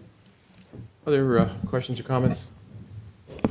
I have a question just about the process, since it says here on the agenda, consideration of adopting an ordinance. to extend the urgency ordinance. So is this an ordinance that doesn't require a second hearing? It's not an introduction? That's right. That's what Okay. an emergency ordinance Okay, does. thank you. I just wanted to make sure I understood that. Thank you. Mr. Collins, any comments or questions? Yes, I want to say I can't remember when I've agreed with Mr. Grocott twice in one night, but I do agree with virtually everything you said. This is a project that seemed just so simple to me at the prior meeting. I also think we need to just find a way to work this out, and and I'm not sure if the proper thing to do here is just do option 3, provide alternative direction. But I really think that this extra language about the 5,000 feet or less, I would love to see this seriously studied. You need to provide us with the proper direction. One question I have, Mr. Maltby, is would this be able to come back 2 meetings from now, which would be, the second meeting in May? Would that give you guys enough time to come up with something? Yeah, we could certainly get that back to you within that time frame. That still would require you to extend the ordinance tonight.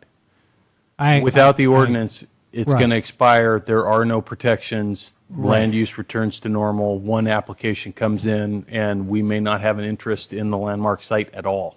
Right. A week I do from want now. to preserve that, and I like Mr. Rubin's suggestion, but I just want to make sure that we look at all options. Sure. And I would assume then is that then, in your opinion, the best way to go about it?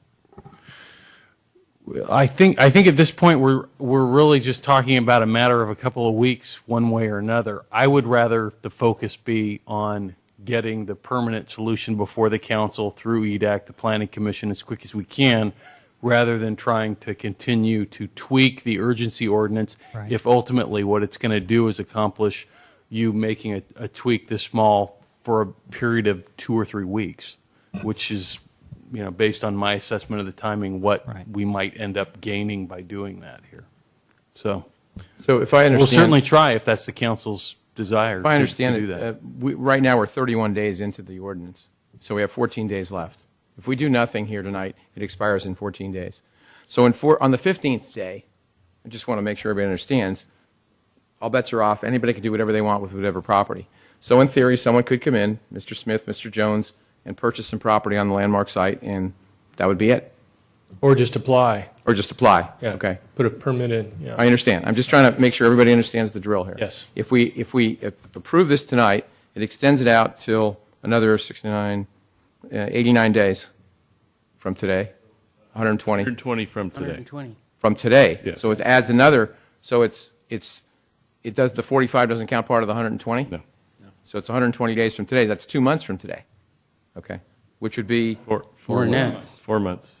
Hello. I'm wide awake here. Is it 10 o'clock yet? Well, 4 months. Doesn't mean it would take the full. No, it wouldn't take it, but I'm just saying it gives time, good and bad. Good to spend more time on it, bad if you own property, because it extends it out. So, anyway, I just want to make sure Hold on. everybody understands what we're doing here. Mr. Mayor? Mr. Olbert first, and then I'll get back to you. Sure. Actually, I'll defer to Mr. Grocott. Okay, Mr. Grocott. So if I understood this correctly, even if it comes back to us, let's say it comes back to us on May 28th? Well, what I heard city staff say was they would need at least May and June. So July 1, it comes back to us. We approve it. That's the first reading of the ordinance. It still doesn't take effect until August. Mr. Mayor, Right. actually, we were thinking of the first meeting in June for the city council to be conservative. If we can get it to you faster than that, that's what we'll do. So we're talking about June 10th. On the outside, that's what I'm looking at right now, is we have 2 meetings in May. If the Planning Commission can get through this in 1 meeting in May, then we can, and we're doing it the first meeting in May, which is the first Monday of the month, I believe. We're going to try and get it through in May and get it to you the first meeting in June. Give me a second. That's Mr. what we're Mitchell, trying did you want to do. speak? I would. Okay, please come up and speak. Give you about 3 minutes or so. Your Honor, If you speak into the mic, speak right into the phone. Your Honor, council members, Steve Mitchell, COO for Black Mountain Properties. The extension of this ordinance for the period of time they're talking about cuts the knees out of not only us, but any of these other small property owners sitting in this audience tonight. We aren't talking about 8 and 10,000 square foot tenants. We're talking about mom and pop groups that are made up of most of that industrial road corridor. These people aren't going to sit for a 4 to 6 week review. They aren't going to wait for 120 days. We have agents here with us tonight. They've already told me we've lost deals. I can guarantee you the deals will go north and south, but they will not come to San Carlos. I can't impress upon you enough. The extension of this is death to us in terms of negotiating any short-term leases for a small tenant. The second part of it is we have 1031 exchange funds coming out of a property in Menlo Park that will close. Those funds are intended to come into the city. Joe alluded to it. We can't take that risk to bring it here. Again, not your problem, certainly ours. All we're doing is alerting you to that fact. We need you to understand the enormous financial impact it is to a family-run business and all these other people that are sitting here that don't live in Oregon, don't live in Washington, but are going to be affected by this. This vote is more economically crippling, I think, than you believe. So I appreciate it. I said I wasn't going to play my card, but I'm sitting here seeing us focus on 551, and we need to be talking about the 1,500 to 35 square foot tenants that make up most of our property portfolio. We don't have any large tenants. We've got 127,000 square feet in the 6 buildings at San Carlos Business Park. They are all small tenants. Some have been with us for 16, 18 years. They stay here because they like the city. When they come up for renewal, and we have probably over 20 of those renewing between this year and the end of 2014, if it's a new use that we have to bring in there, we can't backfill those people. Thanks for your time. Sorry I didn't play my card earlier, but I'm just seeing the impact to not just Black Mountain, but to a lot of other folks sitting here who aren't prepared to get up in front of a group as formal as this and speak. So I speak on behalf of them as well. Thank you. Thank you, Mr. Mitchell. Appreciate your comments. Mr. Mayor? Yes. If I may, having deferred to Mr. Grocott because he wanted to ask a question, I just wanted to make a point and then propose something. This is, I think the decision we're talking about making here is one of those decisions that electeds never particularly like to face. This is something where I think everybody, including everybody on staff, would agree that in hindsight, we really wish that we hadn't needed the oil change. Either because we had been more clever about anticipating what we had to do or whatever.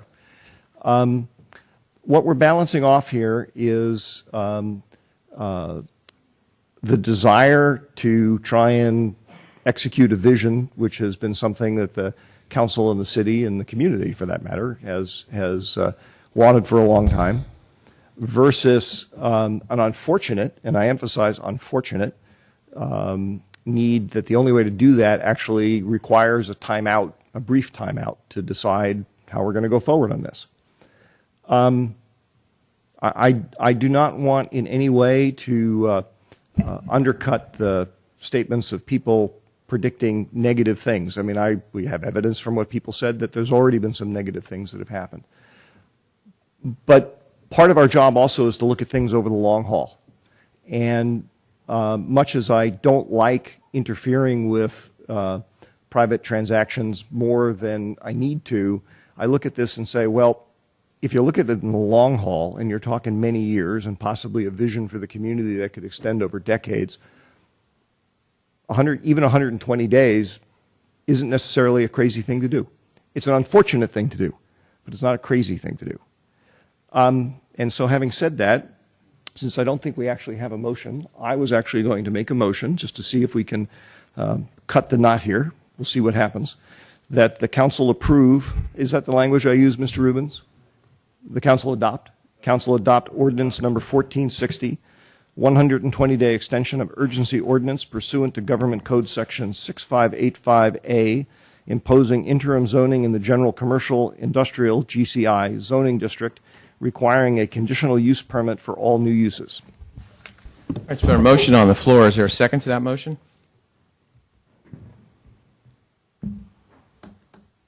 I will second the motion. All right. Second the motion, so we'll now discuss it.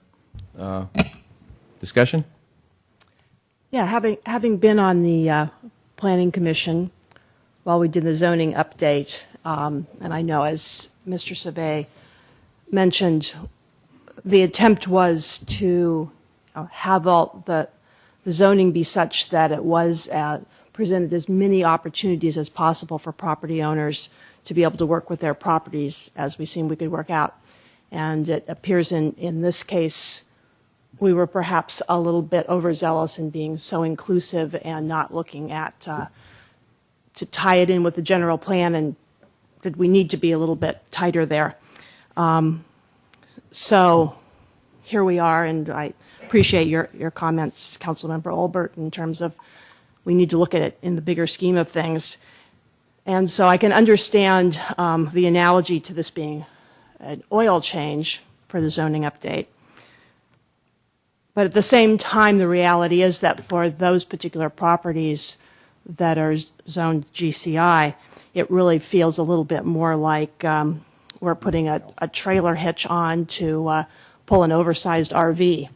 And so it's a bigger issue. So I really feel like I've been on the fence, but I think because it's part of a bigger issue that we need to take care of for the longer term is what moved me to second this motion and have us move forward and work this out for the long term.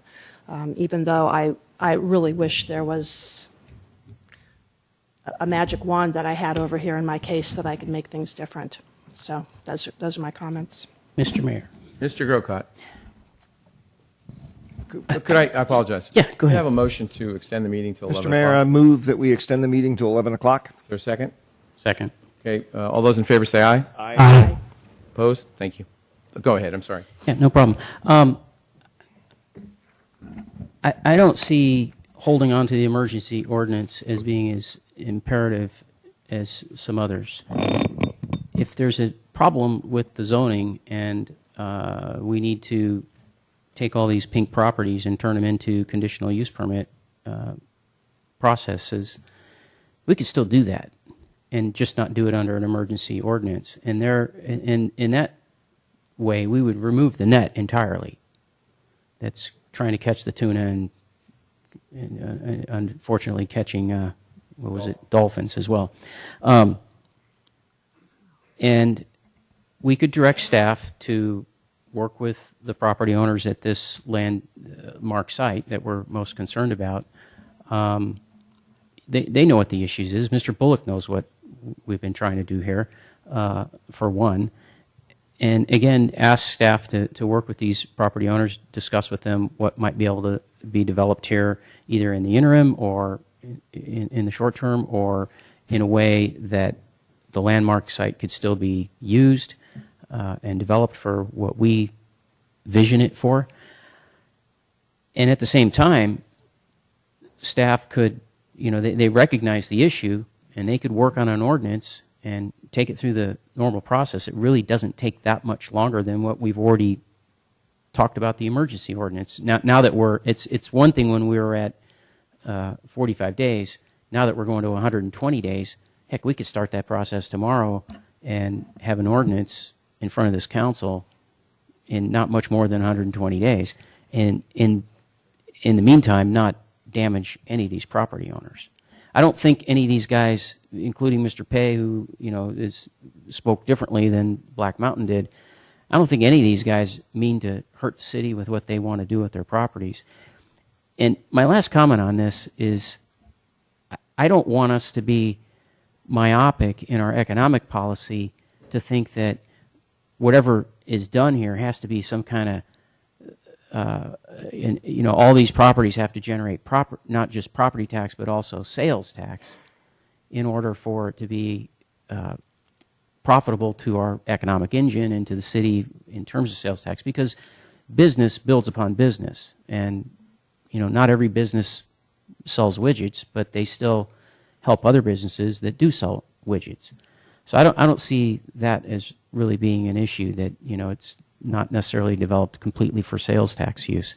So I'm going to put a competing motion on the table here, that we direct staff to work with the property owners at the landmark, what we call the landmark hotel site, work with them in a collaborative effort towards the goal and the vision that we have and that's stated in our general plan for this site.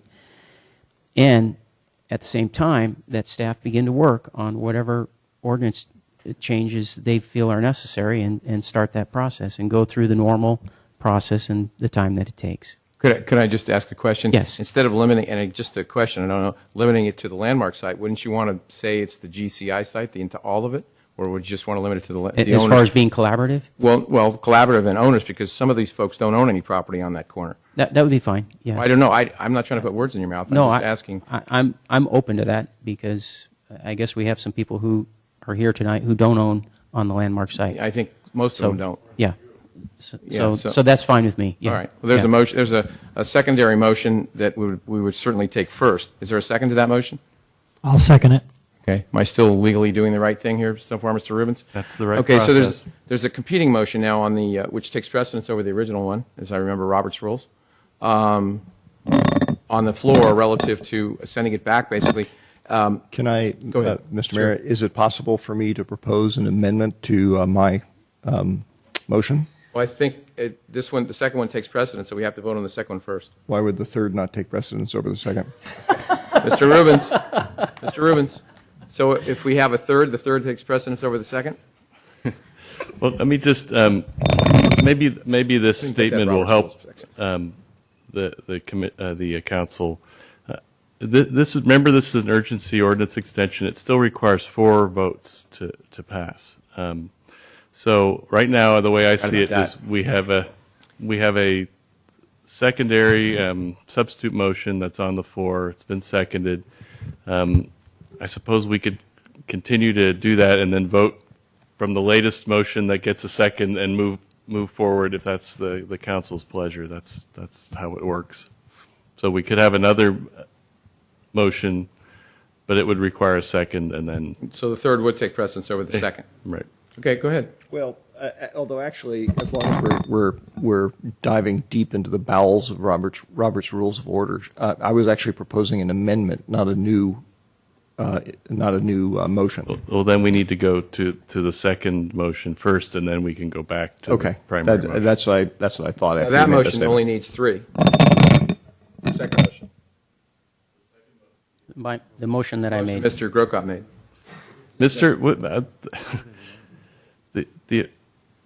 The effect, Sorry to I think confuse you. the reason I brought up the 4/5 vote is because the effect of Mr. Grocott's motion would be not to extend the urgency ordinance. Mm-hmm. Right. So what you have on your agenda tonight is to extend the urgency ordinance. So the city managers made a comment to me that that's not the question that you have tonight, and I think I tend to agree. The question tonight is whether to extend the urgency ordinance or not. Okay. I think the motion that Councilmember Grocott made, if that passes, it has the effect of ending the urgency ordinance. Right. Of course, if you just don't pass the urgency ordinance, staff could have direction from you to continue to study the issue and bring back permanent changes without the protection of the urgency ordinance. So I do think, perhaps with all due respect, Councilmember Grocott, that your motion really isn't something that's on the agenda tonight, whether to do that. So maybe it'd be most appropriate to wait and to see how the vote goes on the primary vote, and then we could have direction to staff as part of that. So can I ask a question of clarification through the mayor? Yes, I'm sorry. So what Councilmember Grocott just moved does not fall under the category of the third alternative of providing staff with alternative direction? It would, but I think the point that I'm trying to make is that what we have on the agenda is the urgency ordinance. Direction to staff could be made as part of that motion So, but I'm trying to say is procedurally, the motion that Councilmember Grocott may be making is to not approve the urgency ordinance extension. So then another point of clarification, if we don't extend it, then the 45 days we gave it originally, it doesn't go the full 45 days, it just ends right now? Is that what? No, it goes how I understood it goes till the 45 days. Okay, okay, that's what, I thought I heard you say that it stopped as of today, so I wanted to get clarification on that. Thank you. Through the mayor, if I may add a comment here. We heard a little bit about the hotel site going back 12 years. The city council, many of the commissions and the citizen advisory groups that have worked on land use in this city for the past decade plus have identified this site, this landmark site, as a hotel site.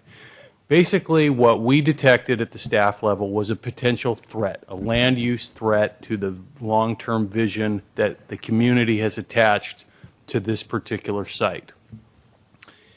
Our response to that was to bring an urgency ordinance to the council and essentially provide some temporary protection for the city's vision for the use of this property while we quickly study and provide a long-term option to solve the problem to the Planning Commission, EDAC, and ultimately the City Council.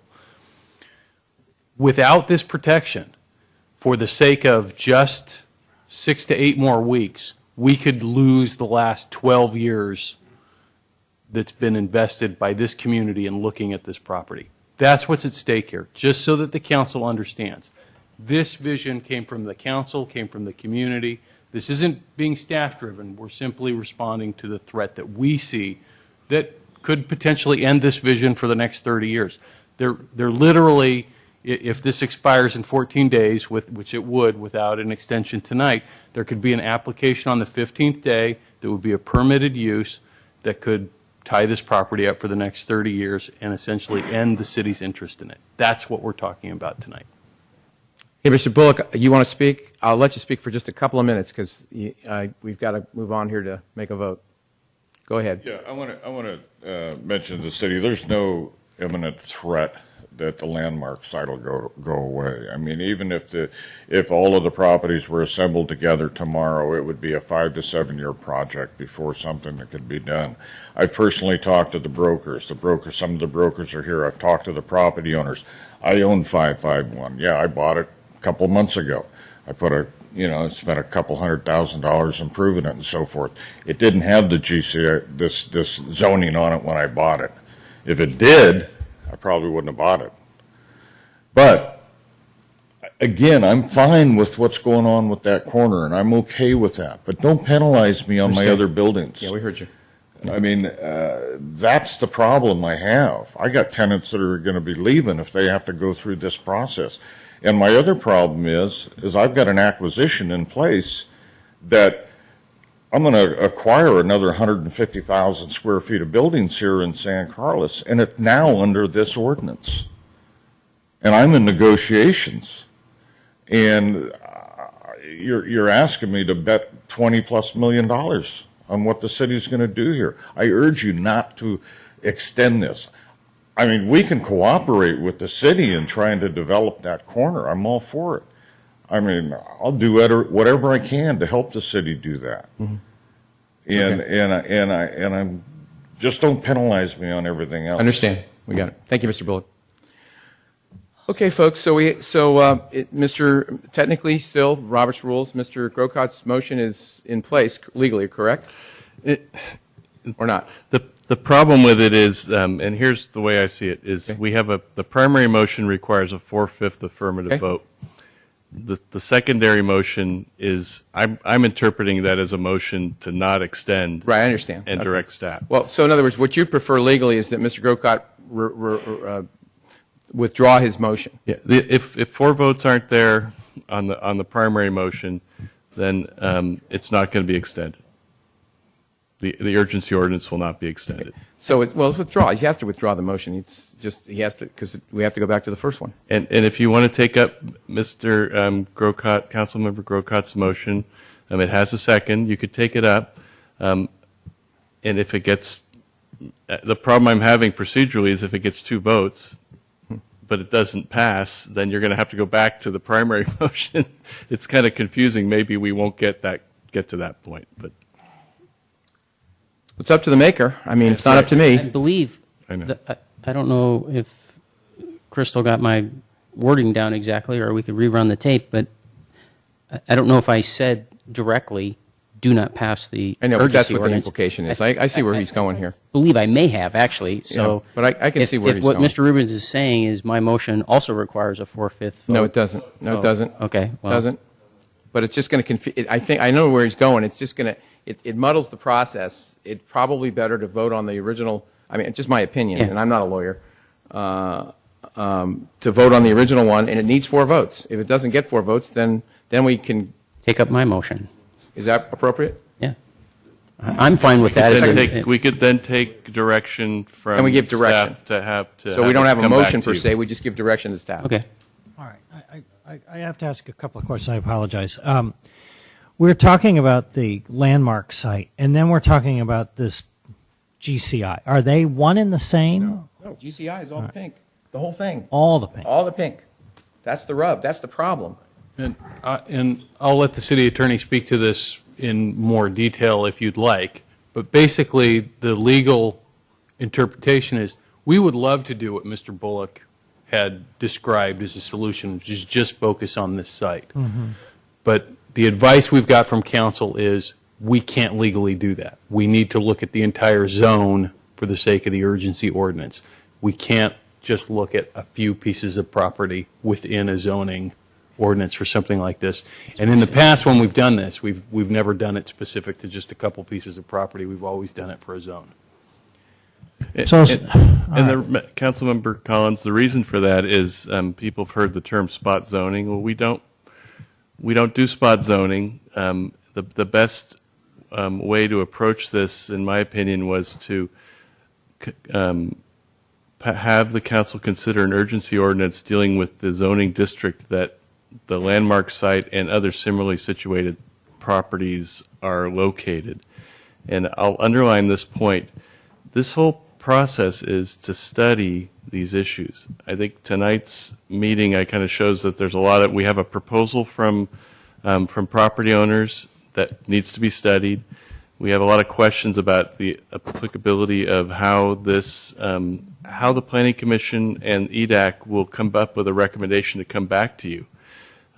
We really have fast-tracked this. If you go back from the 120 days, we have the first 30 of it is because we need 30 days for a formal ordinance to be adopted and become effective. So that's 30 days of the 120.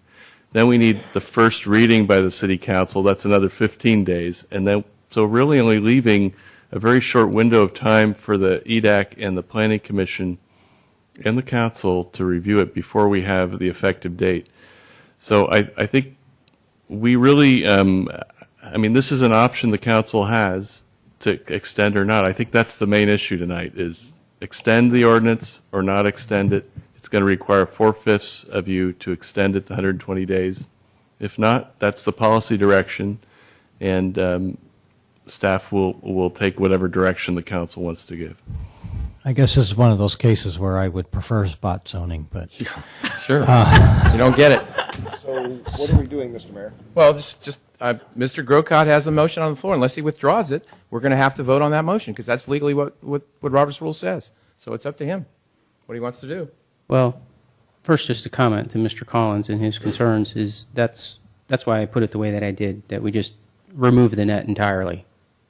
Because as long as the net's there, we're potentially accused of spot zoning if we try to do some other thing.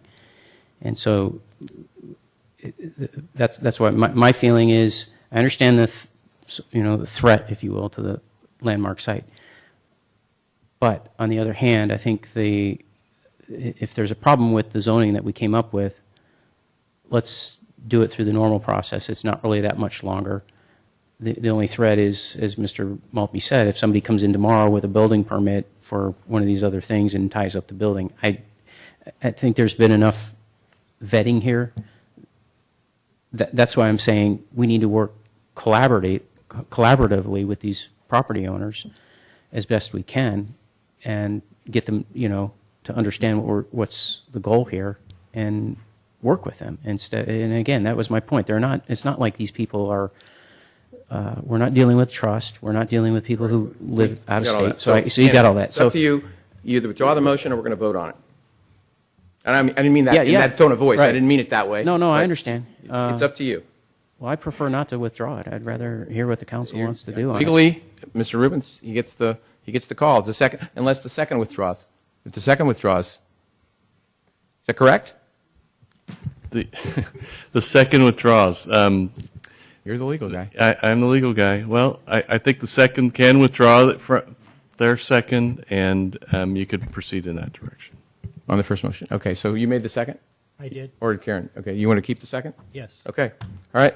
Any more discussion on this? Yes, Karen? Ms. Clapper? I would like to hear the motion Motion one more time? Sure. restated, either from Councilmember Grocott, or I'd like to hear what staff's interpretation of the motion was, because I'm not recalling all the details. Okay. I'll take a stab at it. I think the motion was to direct staff to study the issue and come back in due course.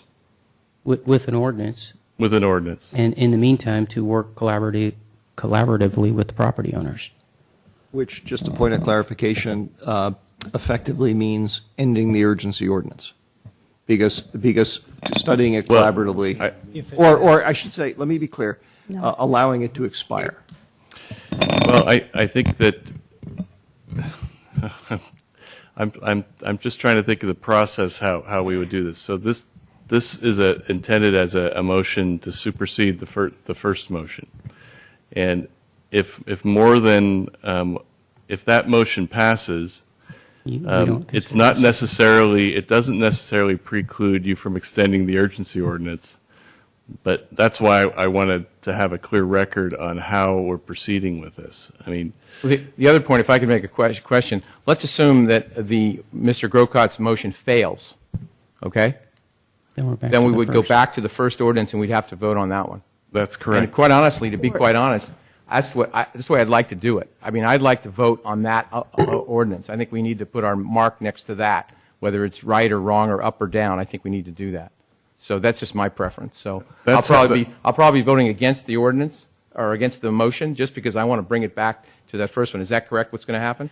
That's what will happen here's the issue is, did that ordinance, Mr. Mayor, did that ordinance supersede, does it totally supersede the other ordinance? I think there's an argument it does not, because it just, the motion is a recommendation to proceed. It doesn't supersede completely the other ordinance.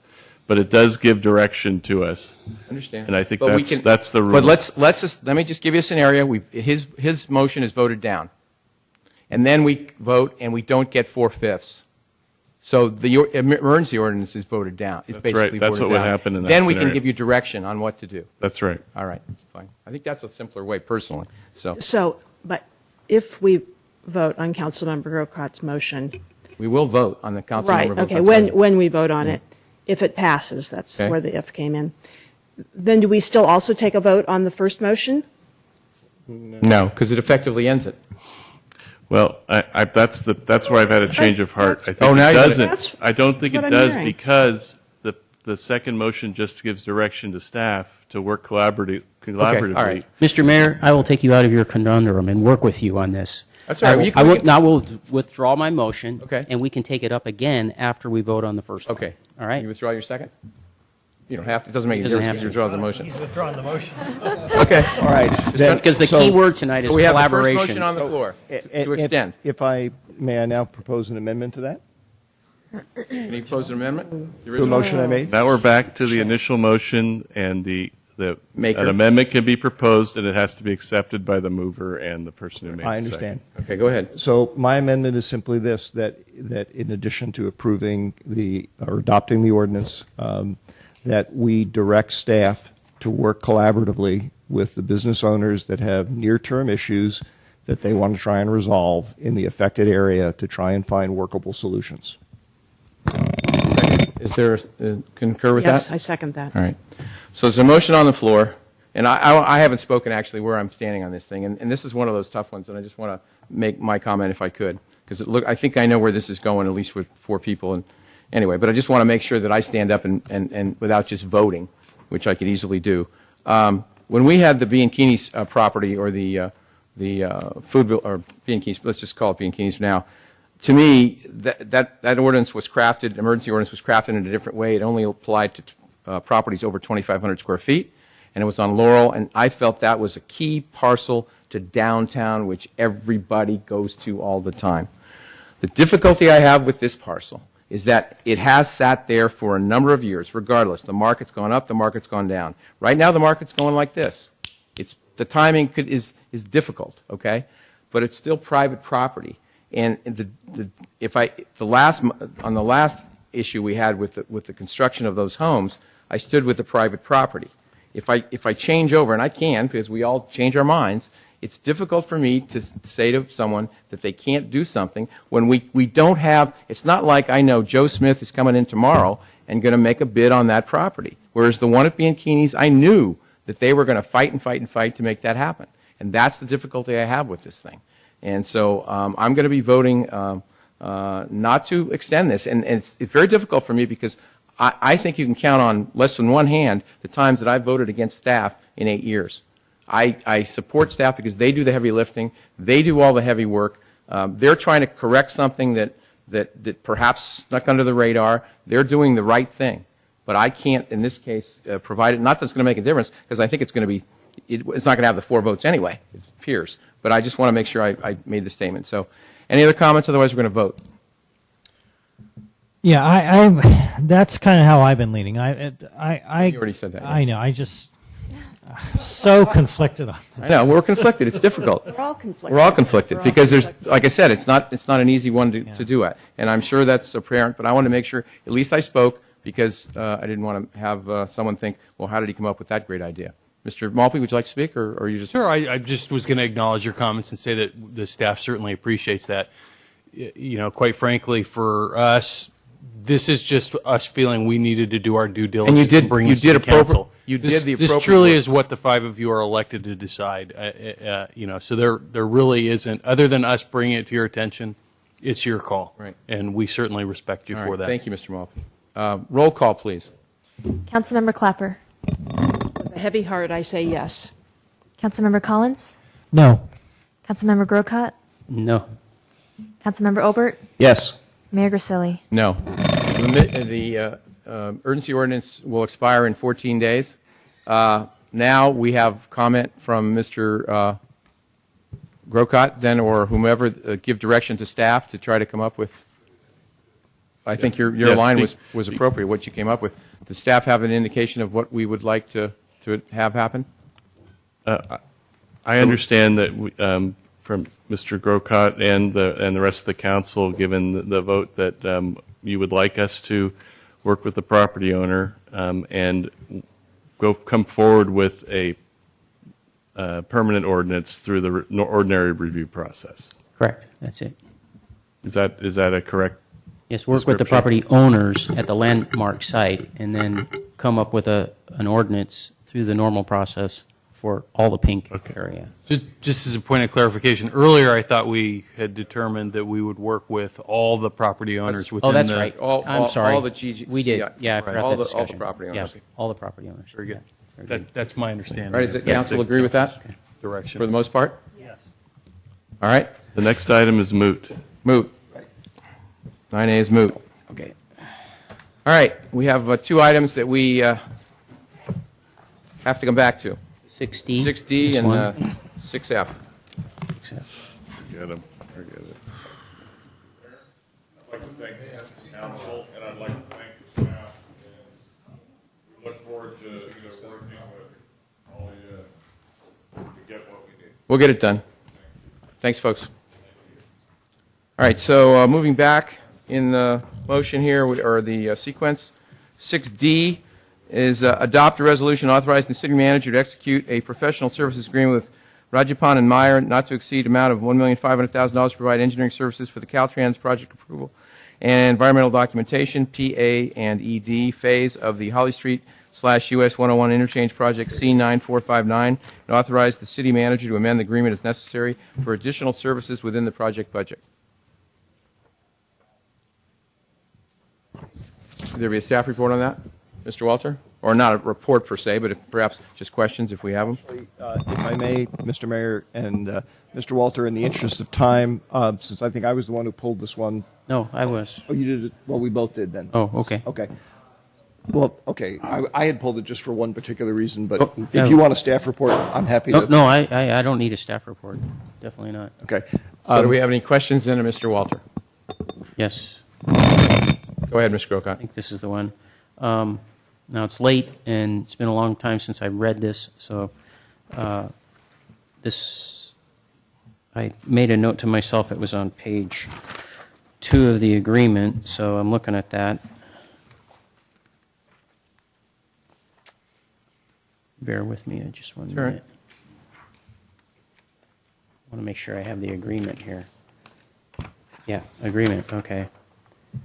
Additional services. One of the questions I had was, do you need to pull anything up? I just was preparing just in case, but just I'm in ready case. for your No, question. I understand. Okay. On page 2 of the agreement, which is in attachment 2, I guess attachment 1's the map. Yes. For my council members, fellow council members.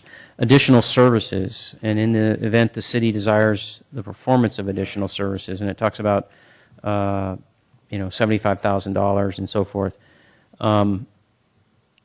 The money for that would come at that point out of still grant monies or general fund monies, or? This is intended to allow us to utilize the entire amount, the $1.5 million that has been made available through the Transportation Authority.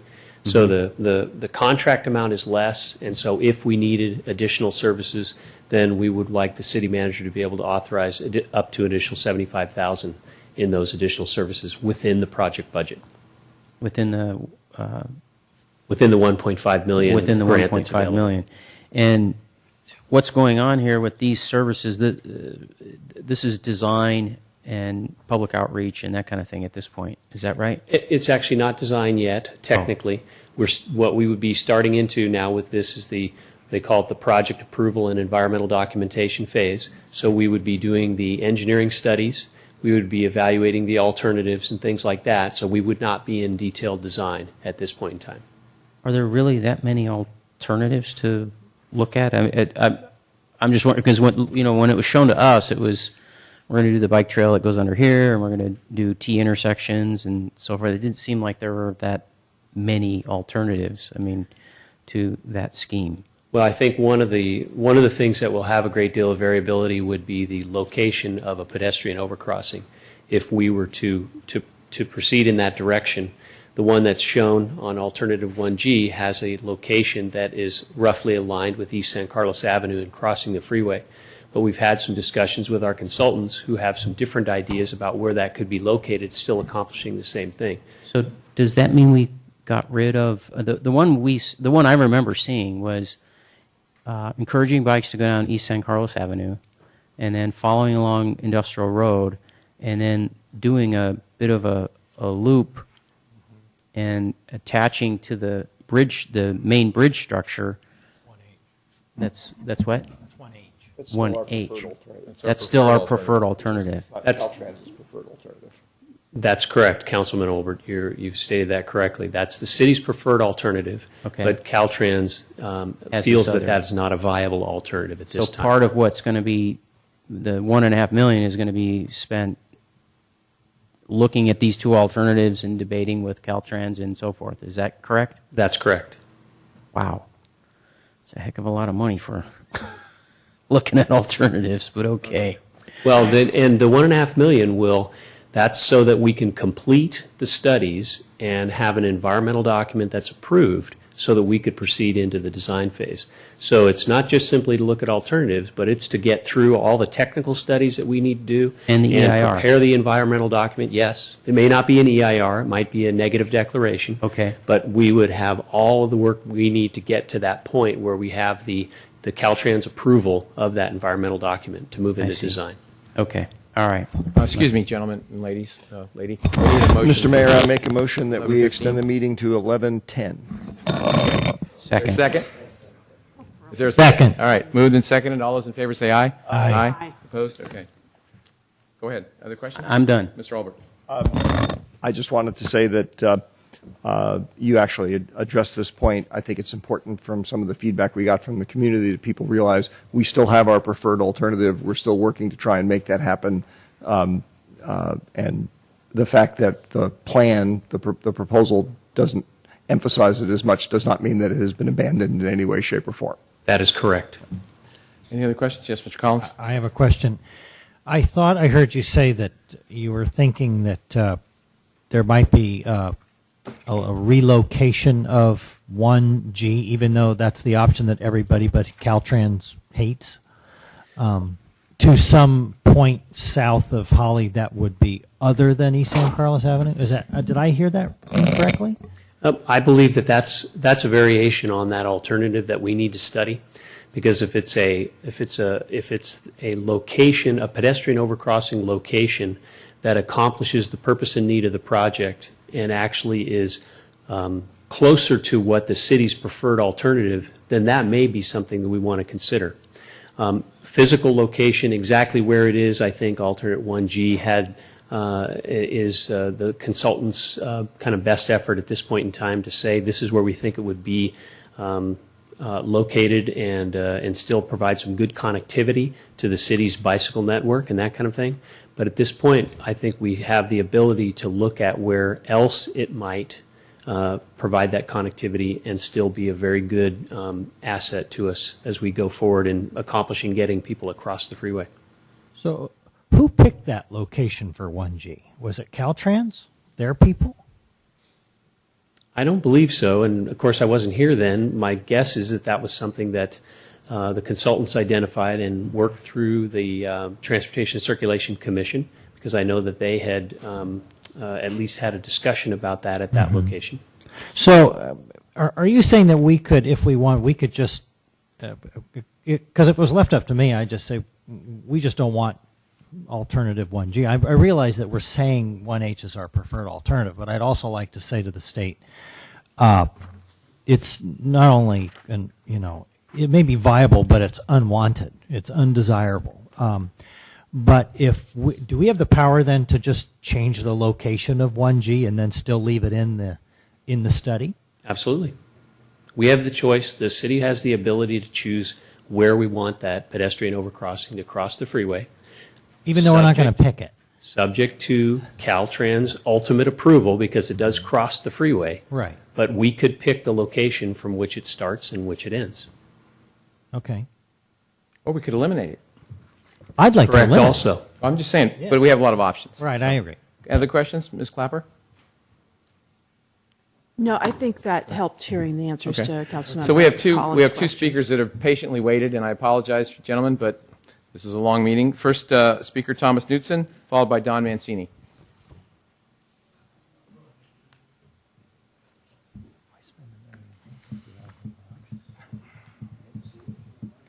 Caltrans is the ultimate. Where to go? Good evening, Mr. Mayor, council members. Thomas Knutson, 883 East San Carlos Avenue. I'm speaking to you tonight as an individual. First, some housekeeping. In light of the recent dialogue and presentation tonight, I would like to rescind my request to table this item while allowing my previous comments about the process to stand. And then I would like to add a few items. I would like to express my concern over my property being placed in an eminent domain list as part of alternate plan 1G, which will now be studied under this contract you are considering. Neither myself nor others on my block were notified about this action prior to it being included on the recently approved city PSR. I'm a proponent of the Holly 101 interchange project in general and a supporter of our preferred option 1H.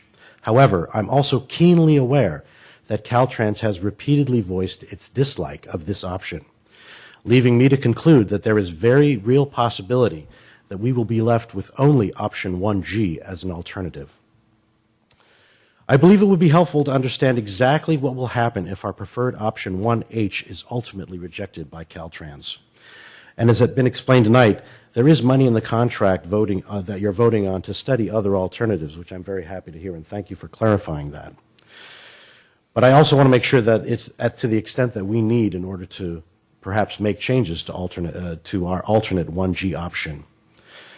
As it stands now, option 1G will take a considerable portion of our parking lot and segregate our property from an area the city may be looking to develop.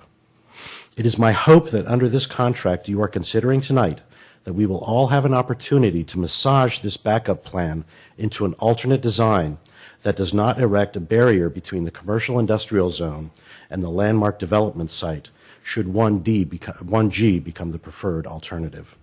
Finally, let me thank the council and staff members for taking time out of their weekend to answer some of our emails.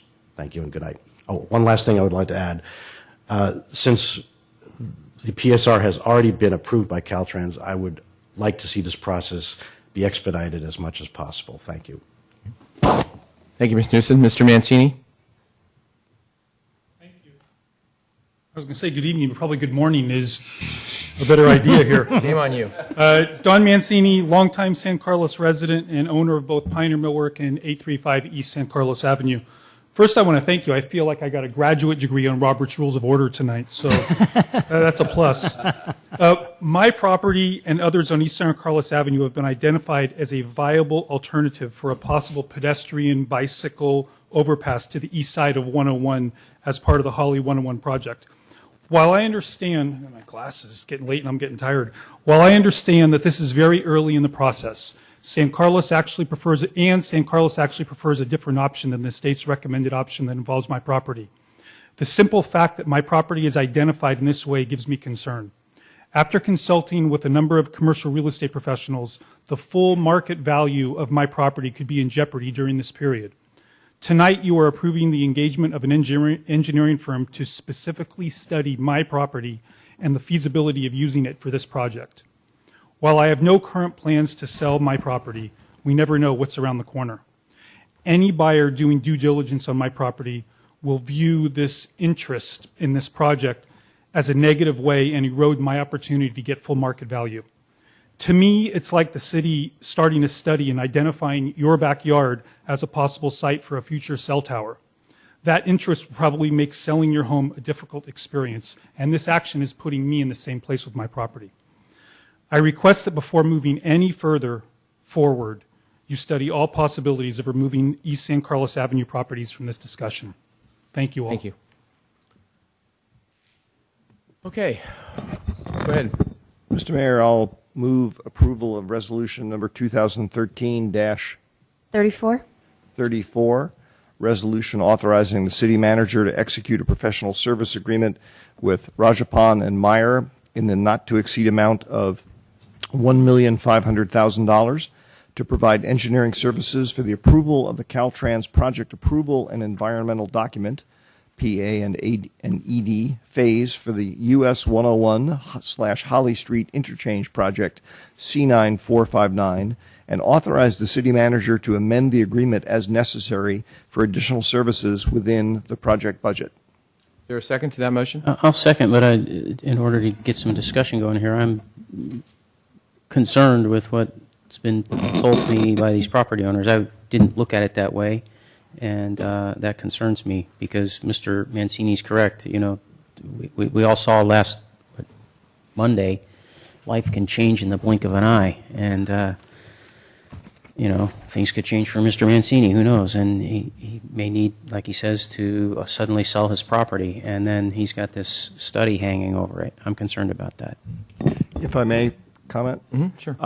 I am concerned about that too, which is why I hope that we will work this through as expeditiously as we can, although we don't have complete control over it.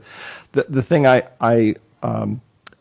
think we need to keep in mind is anytime we look at a significant project in town, in fact, many of our actions, even if they're not related to projects, effectively cast a cloud over something. And as a result, what we're really weighing here is whether the casting of the cloud is important enough to justify moving forward with this. And I admit that that's an individual assessment to make, but I just want to make the point that I don't think the standard should be cast no cloud, because I don't see how we could possibly operate as a governance group without doing that. Mr. Walter, what was the time frame for this study or this? Mr. Mayor, page 2 of the staff report shows that we have essentially we'll start this process now. I see it. I apologize. It's right here in front of me. We'll look for a draft project report and circulate the environmental document in June of 2014, with then approval by December of 2014. So basically what we're talking about, this is April of, so we're talking about for 20 months. Roughly speaking, 18 to 20 months. 20 months, 18 to 20 months. Mr. Mayor, if I may, is there a way to, I think this is what Mr. Collins was getting around to, is there any way to take, obviously, this one alternative and, knock it out at the knees quicker than anything else?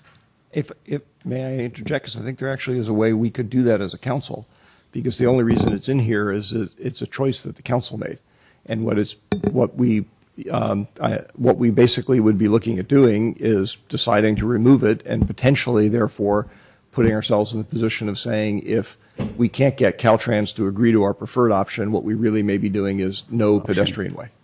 And if we accept that, if that's something we're willing to do as a council, which we can always bring back for discussion in a short-term meeting, then it solves the problem. That's correct. In fact, the improvements of Holly Street itself, Caltrans requires that those be considered as complete street improvements, which means that the actual crossing Holly Street over the freeway is going to need to accommodate bicyclists and pedestrians to the current standards, because they see that as a the kind of equal use along with motor vehicles and things like that.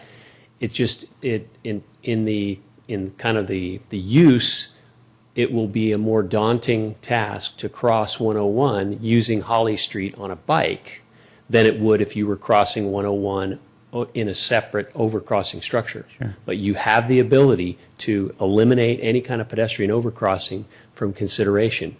And that's why we're going to be studying the various alternatives and the pros and cons of all those alternatives as we go forward. And if, all I was actually just suggesting is that if we wish to change, we can't do it tonight because it's not agendized this way, but if we wish to change the parameters under which staff is working to exclude anything like the alternatives that are causing objections, we can do that. We just have to agendize it and discuss it. You can do that, and it would be my recommendation that you not preclude something at this early stage of the process, but by virtue of going through and evaluating those things and getting input on the positive and negative aspects of each of these alternatives, that they would naturally kind of go to the side as that's not something we want to pursue. I see that as the process that we would be getting to as we go. And Mr. Mayor, if I may, yes. How quickly could that was my original question. How quickly can we take options that we don't like off the table? I'd have to look and see, kind of getting more into the detailed timeline of this thing. But basically, by the time we get to next June, we're going to have a draft environmental document, which is going to have narrowed the alternatives down to the ones that we really feel are the most or closest to the preferred alternative. So it's probably about a year. I've got some questions. Okay, I'm sorry, Mr. Collins, go ahead. Mr. Walter, you worked for Caltrans for a number of years, correct? That's correct. So, and forgive me because I'm just thinking off the top of my head at this moment. You know far more than I do, but if we were to say to Caltrans, look, we're only willing to study the preferred option, and without studying 1G or 1I or whatever else might be added, are they less likely to approve 1H than if we had included that 1G or any other alternatives? Yes, it's less likely that they would simply just take our word for it that 1H is the way to go, and they should just go ahead and approve that. They want to see a full evaluation of the alternatives and have it be something which is defensible and comes to the conclusion that they can also stand behind as a project later on. Even though this is $6 million cheaper to do 1H. I never understood how they could favor something that's so much more expensive. It just doesn't make any sense to me. Because they apparently don't like the joint maintenance responsibility issues. Let me interrupt, and we need a motion to extend the meeting. I move we extend the meeting to 11:20. Is there a second? Second. Okay, all those in favor say aye. Aye. Aye. Opposed? Okay. Okay, so I hate to belabor this. All right, quickly. Are there more than 1H and 1G that's going to be studied in this? There's 1H and 1G at this point in time, plus I think what other variants we can find of 1G as it relates to a pedestrian overcrossing structure.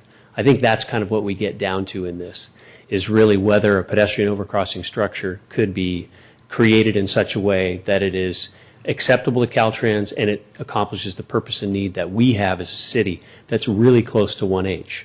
If we land on 1H, then we're going to have a task to make sure that Caltrans becomes comfortable with it and that they would be willing to approve it. Through the chair, Go ahead. could the alternative be in more generic terms?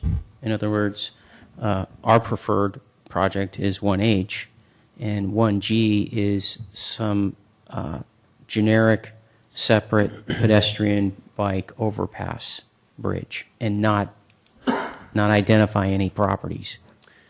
Well, at some point, we would have to narrow the focus down so that we would know where it would cross, so that we would know what properties it would impact at this point. So I think we're not going to be able to get any more fuzzy with this, because to approve the environmental document, you're going to need to know what impacts there are for the structure that you're planning on building. Correct, but as I understand what you're saying, but this is obviously going to involve some kind of process, right? Studying and so forth. So does what we're approving tonight have to identify, as it does, a particular location? Can it be generic? And then, obviously, as you get into an environmental document, you're going to have an alternative, one or the other, and it's going to have to be more focused and narrow. But maybe it ends up being someplace else as the separate pedestrian bicycle overpass bridge that stands alone. Maybe it goes from In-N-Out Burger to Recology. I see that as a real option. We're really designing here. So, Council, I'm if not I trying may. to design. I'm trying to wordsmith. Yeah, I know. I don't and think make we're it going to. more I don't think generic. we're going to get away with this. We're going to have to vote on this, and Caltrans is going to. They want all these options, and quite honestly, I'm not voting for it because I think it's going to put a cloud on property. Yeah, I think it's wrong. Well, can I ask another question? But the trouble is if I vote no, and there's two other people that agree with me, then we're like a rock and a hard spot here. Right. You know, that's the rub. If I can add, the PSR is already approved by Caltrans. Right. The cloud is already out there. To make this project, to move this project forward and remove the cloud, you're going to have to go through the environmental process. Otherwise, the cloud's going to stay there forever. Okay, I'm just because Caltrain could come in and they could build Holly 101 and this bike path without any involvement from the city. So the only way that we're going to move this thing forward is to have the study. You're not going to be able to get around the study by taking 1G out before the study. Yeah. I know we all wish we could, but we just simply can't. And so it's just going to sit there forever if we don't take it out. It's already there. We're between a And rock and a that's hard what's there. spot to the two citizens that are out there. Let me just look at them while they're. Sorry, we're between a rock and a hard spot. We can and I trust that the city manager is telling us the truth. You know, he's not. So it's there, and I guess what we're saying is hopefully by next June we can get the darn thing wiped out. So I just want to make sure, because I talked to both of you over the weekend, and you know I don't like clouds, but if it's already there, then the only way to get it off, then we got to do it. Expedite. Okay, all right. So I just want to make sure everybody understands what we're doing here. So we have a motion on the floor. Any other discussion? Otherwise, we'll make a vote. I'm sorry. I have to ask this. Mr. Walter, do you have some ideas as to how we might remove that cloud more quickly through this process? I think our consultant, in our preliminary discussions, we've got some good ideas how we can move this thing along quickly. And so you think it might be done sooner rather than later? I would keep my fingers crossed, but we set forth an aggressive schedule that we really feel like we need to meet. But you know how we all feel about it. Well, at least three of us. Okay, sooner the better. All right, so we have a motion on the floor. Roll call, please. Councilmember Clapper? Yes. Councilmember Collins? Yes. Councilmember Grocott? Yes. Councilmember Obert? Yes. Mayor Grisilli? Yes. All right, moving on. 6F. Staff pulled 6F, I think. Yes, we did, Mr. Mayor. And I think what we'd like to point out, if you could turn to 6F and look at the alternatives section number 2, if I'm not mistaken, if I can get there myself, is meant to be the staff recommendation. It's page 4. Page 4 of the staff Page report. 4. Page 4 of the staff report, which identifies option number 2, which would be the difference here being, and we've provided you a resolution that you could substitute, is the way the staff reports reads right now is we need another $400,000 in funding to be able to issue this contract based on the bids that we've received. Our suggestion is that we take that money out of the general fund, but also get council approval to use RDA bond proceeds, should the state allow us to use those proceeds for this purpose, to offset the general fund contribution. A few months ago, the council also put in gas tax money into this project, and so alternative 2 here would allow us, if the council approves, to substitute RDA bond proceed money for that gas tax money as well, thereby returning the gas tax money to our gas tax fund and being able to allocate it towards other street improvement projects in the community. And the resolution is properly written then? The resolution revised resolution, which was we provided to you earlier this thing. evening, Got it. is Sorry. properly Okay. Got it written here. to reflect Sorry. that alternative. Can I ask a question? Sure, Just go ahead. because it's late, and I want to make sure I understand. That's the reason I pulled this is when I read the staff report, I thought, well, if we're going for bond money, RDA money, why don't we go for the whole enchilada, the 800,000 as opposed to 400? That's what you're saying. Yeah, that's exactly what was right. That's exactly what I wanted. That was the Okay, intention. okay, so we're ready to go. So is there a motion on the floor? My stuff's all messed up, so I can't read it because I can't find it. Can I borrow yours? I'll do Yeah, it. borrow one. All right. I was going to read it. Oh, go for it. Go for it. Okay. I move that we approve resolution number 2013 36. resolution authorizing the city manager to execute a contract with Granite Rock Company of San Jose, California, in the amount of $2,746,686 for the construction of the Eastside Connect Project C9469.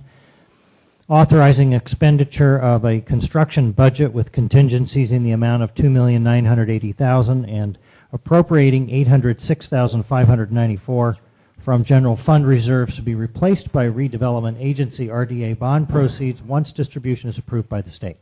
Second. Okay, moved and seconded to approve this resolution. Any further discussion? I just wanted to make a brief comment to the effect that since on occasion, and nobody's here anymore, but on occasion when some of our East Side residents have asked us to sort of demonstrate our commitment to their section of the community, I'd just like it noted that we have now added $800,000 of additional money to this project. Roll call, please. Councilmember Clapper? Yes. Councilmember Collins? Yes. Councilmember Grocott? Yes. Councilmember Obert? Yes. Mayor Grisilli? Yes. Thank you, Mr. Walter. That apparently ends our agenda. I would like to adjourn this meeting in memory of the folks back in Boston and in honor of the folks in Boston who stood together, as they said, for Boston Strong. So that's how I'd like to end the meeting, for prayers for all. Thank you. Amen.